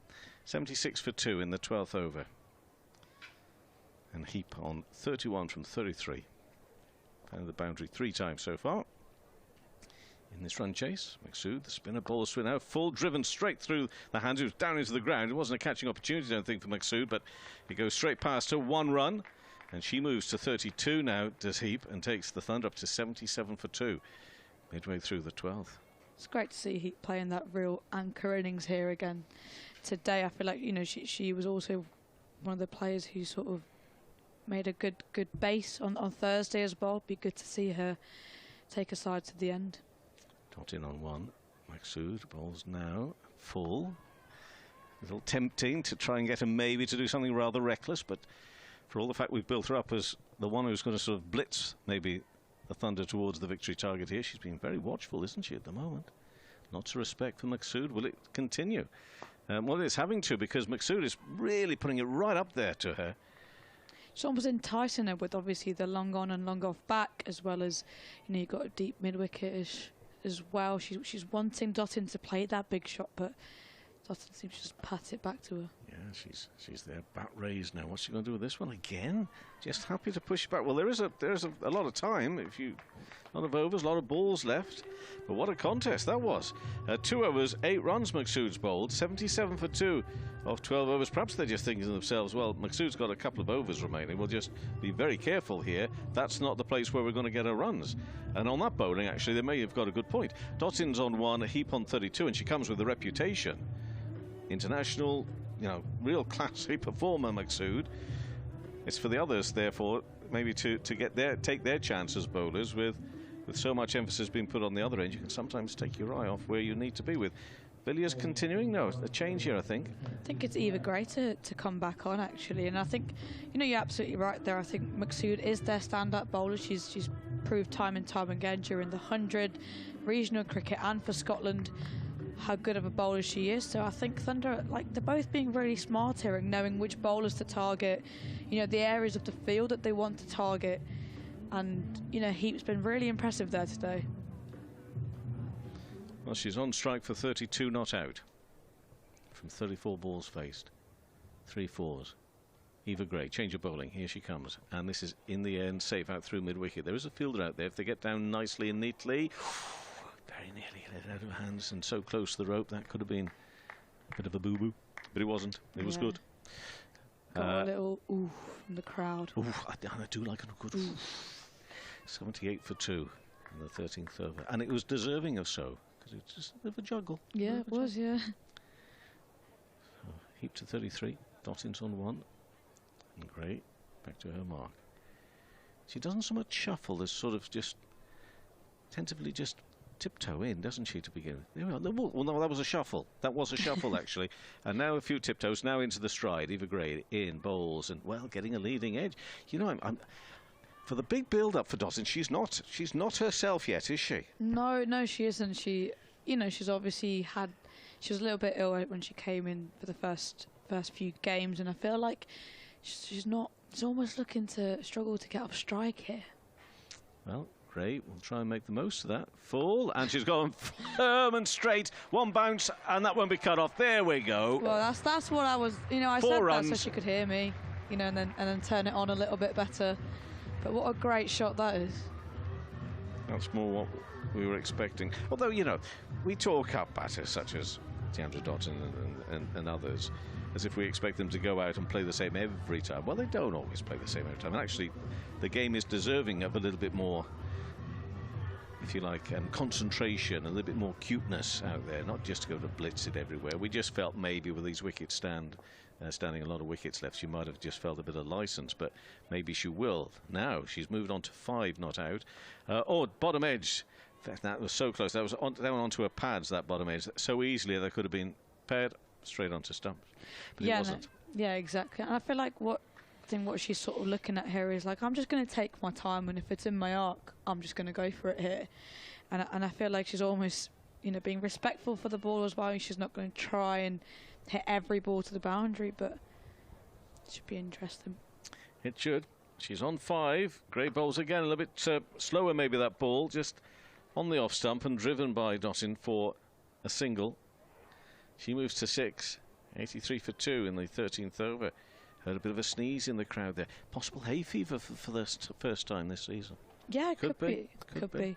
We've not had a lot of sunshine and glorious weather. It's been quite a wet start to the season. It's been rubbish. Yeah, it's been awful. It's been rubbish. It has been rubbish. But today is glorious. Absolutely beautiful. Heap on 33. On the onside. And up off the boundary comes Joe Gardner with a right arm throw. They'll go through for 1. And that's 13 overs gone, 84 for 2. Dottin on 6, Heap on 34. Gray's bowled 3 overs, 16 runs. Ticking along still, comfortable. Look, what is this? 33 from 42. This is still comfortable. It should be comfortable for the Thunder. It's not as racy as it was at the beginning. I mean, we are now out of power play. They've lost a couple of wickets. The momentum does shift a little bit. You know, I feel like Heap is sort of playing that anchor role, whereas, you know, it was actually Emma Lamb who was getting a lot of the boundaries and things like that. And I think they're doing absolutely fine. And with Deandra being at the other end as well, it looks like a comfortable chase here with 8 wickets in hand. So it's Maqsood to Heap, and that's square leg side past the umpire as well as the fielder. But there should be somebody out. Oh, I say, what a very dramatic stop that was, but effective.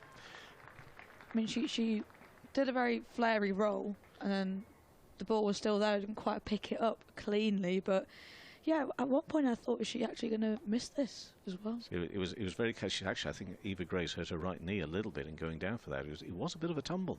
86 for 2. And Heap has moved to 36, and that is where she will stay, because you can't get it past the fielder standing at square leg by the umpire, both in the previous delivery, the square leg umpire and the fielder. Not too much got out of the way of it. It's Grace Scrivens who's doing the fielding there, but it went past them both. Maqsood in bowls, and having to reach for it a little there, Heap. I tell you what, I think she does really well there, because there was a bit of a stretch. She's still got plenty on it, all along the ground just for a single, but up there too, long off on the boundary. Yeah, definitely, she's just important to like almost let the hands go and actually trust yourself to go through with the ball, because those are the shots that batters tend to play a bit half-hearted and give a chance. Yep. She's on 37, Dottin's on 6, and she's on strike, and Maqsood bowls and can't get down to that one quickly enough, so it's another one to the West Indian, who then has to duck out of the way of the throw coming in. Incoming. 88 for 2. 2 balls left of the 14th. Dottin on 7. I think they're playing Maqsood quite well here, quite sensibly, and that's important for them to do. Heap just eyeing up that leg side. Let's have a look where she's going to go. Well, it's in the air on the leg side. That could go... Well, has it gone all the way for 6? No, it's a 4. Square leg umpire confirms that. That looked mightily close for actually just going over the other side of the rope. But it falls just short in the end. But it's still the boundary. It's still a 4. And it's 92 for 2. 1 ball left of the 14th. Yeah, absolutely pinged off her bat, and I could just see as she was coming into her stance, she was just glancing over at that leg side boundary and almost could sense that she was going to target it. Maqsood, 1 ball left of this over. It's her 3rd. Ball's full, driven straight back up to her. She can get down, well, she gets down, but she misses the ball, allows them to go through for 1. I think she was very much aware of the batter standing right next to her. Didn't want to throw herself into the body of the batter, but it does mean they go through for 1. 93 for 2 after 14 overs, chasing 117. Very good of you earlier, by the way, not to embarrass the old man here by pointing out. I said, oh, nice to meet you, that we hadn't met at least twice before. On that ground, thank you very much. But more importantly, how do you see this match at the moment? Then it'll be Scott Reed. Look, I think, you know, Thunder are cruising along here nicely with Heap really just looking so comfortable at the crease now, and with Dottin there as well. This should be their first win, hopefully. And what a way to do it, in front of a good crowd here. There's Castle balls to Heap, that's defended, there's no run. Ground filling up quite nicely, plenty in from the very start of the match. And first this T20 doubleheader, be a lovely way for the home supporters at least to enjoy the first part of what they'll be hoping will be a double win today. It's Castle to Heap, could be wide. It is signalled wide by the umpire.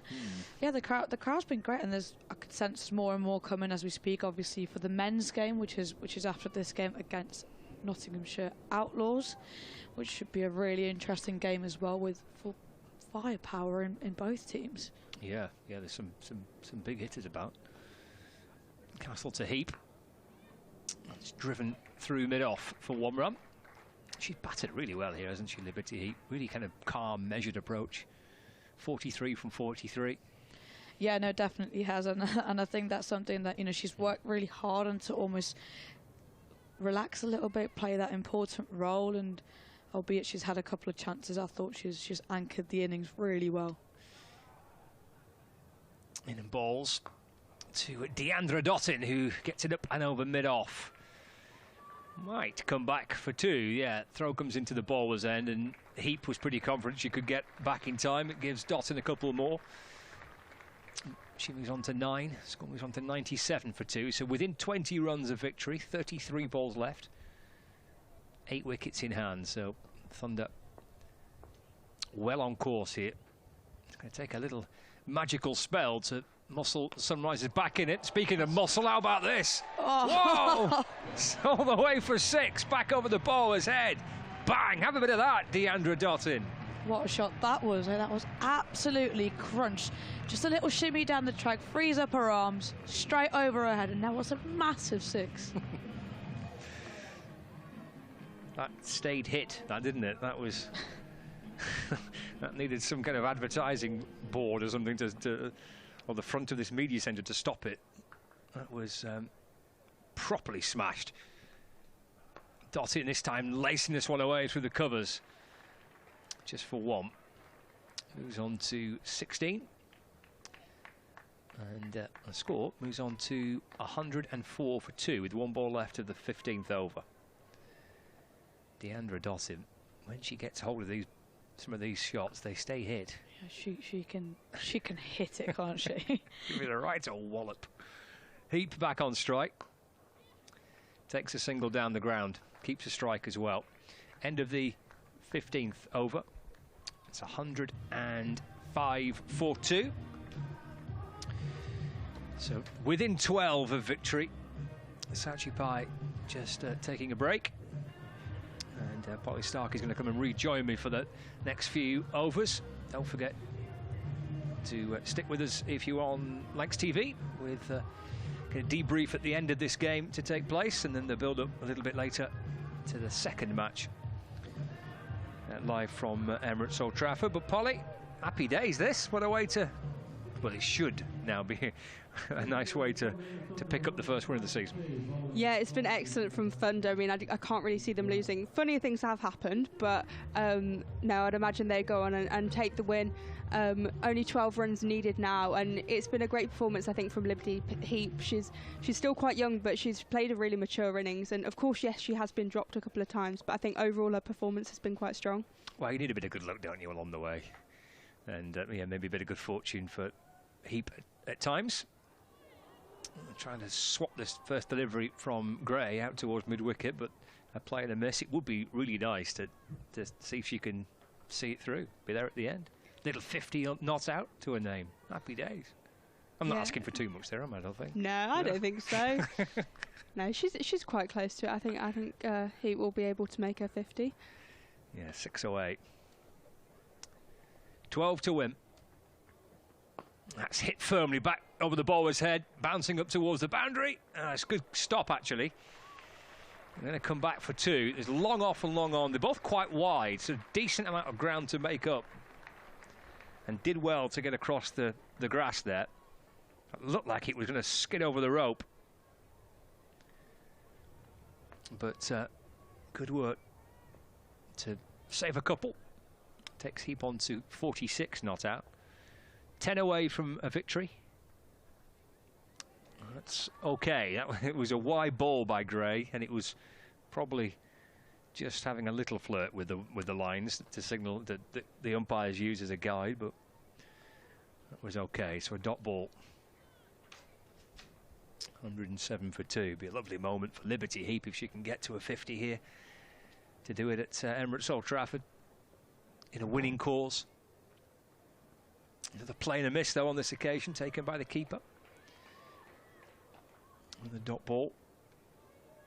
Yeah, one of Heap's standout innings was, I think she got 36 off 18 balls here at Old Trafford. It was her first time playing at Old Trafford back in September, which is a fantastic knock and kind of got her name out there a bit. So if she could get her 50 here today, it would be excellent and a really special moment for her. Can she do it? Oh, she's been bowled out for 46. Gray spearing one in. It's hit the leg stump. frustration for Liberty Heat. Take nothing away. It's a fine effort with the bat, and probably an effort that's going to get your team to a first win of the summer. But Gray strikes, and Heap sees a leg stump uprooted and has been bowled for 46. Yeah, that's really frustrating for her. Should have wanted to go on and get that 50. But as you say, you know, it's pretty much been a winning knock for the team. So she's got to take that, and the team will be so happy with her performance, regardless of if, you know, she got that half century or not. Well, the captain came out and a bit of a fist bump, and sure said, well battered. This would be lovely for Ellie Threlkeld. We're talking about being nice for players to be out there and see the team home to victory. Well, the captain's had a bit of a tough start to the season with the team without a win so far. Out there with their experienced big name overseas signing, Deandra Dottin, so maybe Ellie Threlkeld can be the one that gets the team over the line for the first win of the summer. 107 for 3. Need 10, and they've got 25 balls to do it. But Liberty Heap's 46. And of course that partnership between Heap and Lamb was worth 64 runs for the first wicket, so they've should enjoyed a really good day with the bat. Threlkeld then, new batter. Just turns this one away off the pads through square leg for a single. Nicks the strike as well. Moves on to 1, end of the over. So 24 balls left. He's into single figures now. 9 needed to win. 108 for 3. There'll be a great sense, I'm sure, Polly, of relief for Ellie Threlkeld if and when this victory is achieved. Yeah, definitely. It's so hard to kind of keep playing games after you're losing, and to try and build that winning mentality within a team, especially as the captain, you take the burden of that quite a lot. So for her to get a victory, saying, you know, potentially she'll be out there to hit the winning runs, it will be such a relief, and you can say, okay, right, we've won this game, we can take that confidence, we know how to win now, and breed that kind of winning culture within the team. She'll be on strike. Maksuk's going to return to bowl her 4th and final over. This is from the Brian Statham end. Sunrisers look like making it 3 defeats from 3. And Thunder eventually will get their kind of summer up and running in terms of a result. Winless so far, but on the brink of it here. That's swept, nicely timed, out towards deep backward square leg. Ellie Threlkeld doubles the total, moves on to 2. It's 109 for 3. Thunder are back in action on Wednesday at in Southampton. They're taking on the Southern Vipers at the Ageas Bowl on Wednesday. 3 o'clock start for that fixture. It's a tough place to go to against a tough team, but you know, if they can get the win, then it's confidence. Dottin comes down the pitch, tries to get the job done as quickly as she can. It's another monster hit for 6 for Deandra Dottin. Just a step or 2 down the pitch and says, wallop, have a bit of that. She wants to get this game over and done with. That was a huge hit from Deandra Dottin, and that's the Deandra Dottin we all love to see. And when she signed for the Lancashire Thunder, that is the Deandra everyone wanted to see her in action, and it's great to have world-class players like her in women's domestic cricket. It's absolutely fantastic.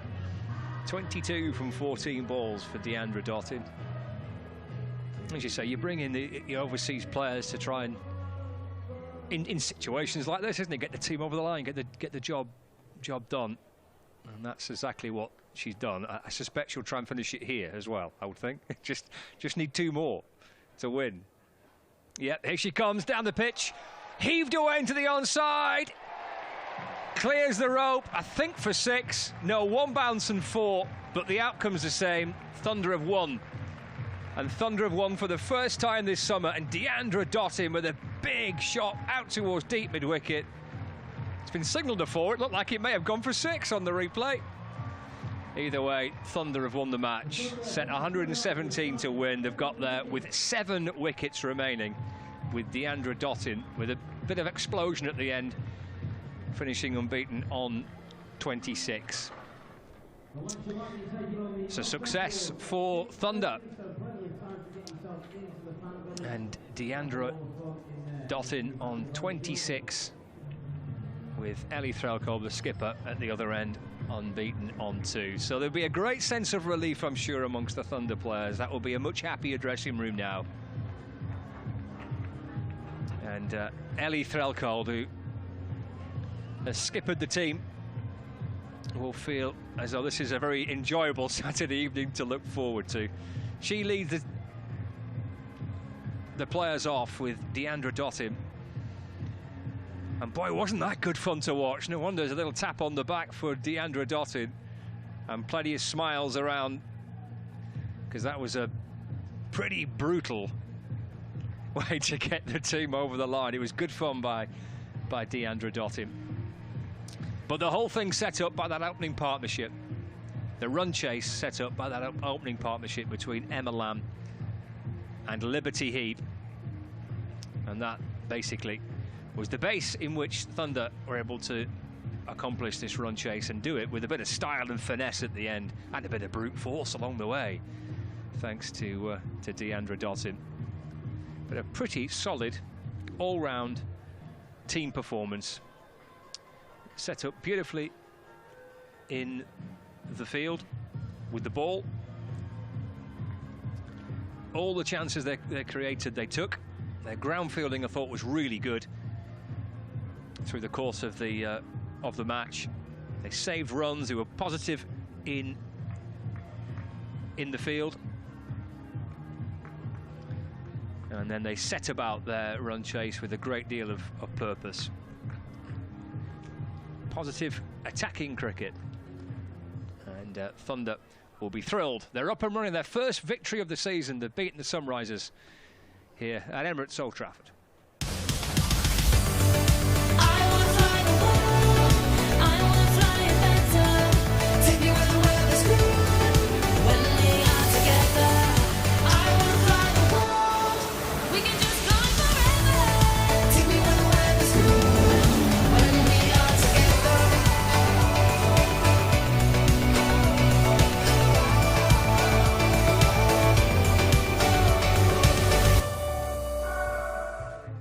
It's a fantastic feeling for everybody here at Emirates Old Trafford, because the Thunder have become victorious with a win over the Sunrisers by 7 wickets. A terrific all-round performance. Delighted to say that Liberty Heap is with us after a terrific innings from you. Very, very, very well done. How does it feel to have been on the winning side again this afternoon? Yeah, I think it's good to get a bit of confidence together as a group again. But yeah, it was a good day. Had to get a bit of graft out there, but I think that's the best we've performed as a team all season. It does feel as if, though, that kind of performance has been coming. It was just a case of you managing to put everything together in one go. Yeah, it's just one of them. You've got to try and adjust little things at this level. I've been working on that a little bit, and it was good to put it into practice today. 46 for you, terrific knock. I'm sure you were probably gutted you didn't quite make the half century, but you must have been really pleased with that performance. Yeah, I definitely would have took 46 at the start of the day, but yeah, quite sad to jib the 50. And well laid in terms of the opening partnership, you and Emma Lamb as well. She did a really good job of you laying that platform for the rest of the innings. Yeah. What did you think about the overall team performance? Because in the field, some good bowling performances as well. The wickets were shared around. It was tidy fielding. Everybody seemed good. Yeah, like I said, I think that's the best we've played all season. But I think, yeah, we're really on it with the ball today. There was a different kind of buzz around the group today in terms of the energy on the field, and I think that shows that that's how you win a game, really. What is this going to do for confidence now for the side for the rest of the season, do you think? We've kind of discussed getting this first win and how that will give us a bit of momentum to go on into the next games, and just the sort of tactics that we're trying to use in the upcoming games. But yeah, I think we'll definitely be very happy with that win. You've got 4 more games in the group now. Yeah. How confident are you can go on and make 1 win into 2, and then maybe 3, and then maybe even more than that? Yeah, look, I definitely back us as a group. We just got to take it 1 game at a time, really, and try and apply the basics that we did today very well. Yeah. And just finally, what was it like seeing Deandra Dottin teeing off at the end there, smashing the ball all over the place? Yeah, I think that's definitely a start when you stood at the other end. I mean, that's the play that I want to kind of progress into, so it's very good to bat over and get a little bit of experience from her as well. Well, congratulations. Well done today. Thanks very much indeed, Liberty, for joining us. If you just want to pass the microphone on to Sachi there. Liberty Heap, thank you very much indeed for joining us. So, what did you think to that? Polly, terrific innings. We were talking, weren't we, about how this was a very gettable total. They went about it in exactly the right fashion, didn't they? Oh, 100%. They went out there and did exactly what they needed to do. That opening partnership between Heap and Lamb was absolutely excellent. I think that's something they've really been missing this season, but it was a whole, it was a cohesive performance. I thought it was excellent. And DeAndre Johnson at the end, just exactly what you want to see from the world boss. It was excellent, really putting on a show for the home crowd today. I bet you were loving that, weren't you, Sachi? Oh, I was trying not to scream a little bit too hard up there. I was trying to keep the peace for you and Scott up there. But look, that she entertained that crowd, Deandra, at the end. But she was able to do that because of the platform set by Liberty Heap and Emma Lamb, and the way Liberty Heap played today. I think it just shows it was a great mature innings from her, and something that she's been, like she said here, like she's been working on, and she's been able to go out and do that at her age. I think it's credit to her. As I said to Liberty, great for the girls to be able to put everything together, all together in one performance, comprehensive, so they got the victory this afternoon. Yeah, I just think today kind of shows what teams can do. You're never kind of out of it. I think Liberty's performance in particular was excellent, and you have young players stepping up. But I think as a team today, that the win is so important, and they've got some big games ahead. But they've now got confidence. They know they can win, and it's all to play for. Yeah, Sachi, that's it, isn't it? It's confidence now. They know they can do it. They know they're capable of winning. It's now a case of putting a few wins together. Yeah, absolutely. And look, that's the brand of cricket. We want to play. We want to be that exciting team where young talents feel like they can free up and play their natural game. And today, what we put on display is exactly what we want to be like. We want to be fearless and carry that into our next few games as well. And if we see Deandra Dottin smashing it all over the place again like that in future, we'll all be very, very happy. Polly, Sachi, thank you very much indeed for joining me this afternoon. It's been a 7-wicket win for the Thunder this afternoon. That winning feeling is oh so good. Can we make it 2 out of 2 with the men's game coming up shortly? There's only one way to find out, and that is to join us very, very soon as we see our second game of the evening here at Emirates Old Trafford. Thanks for joining us.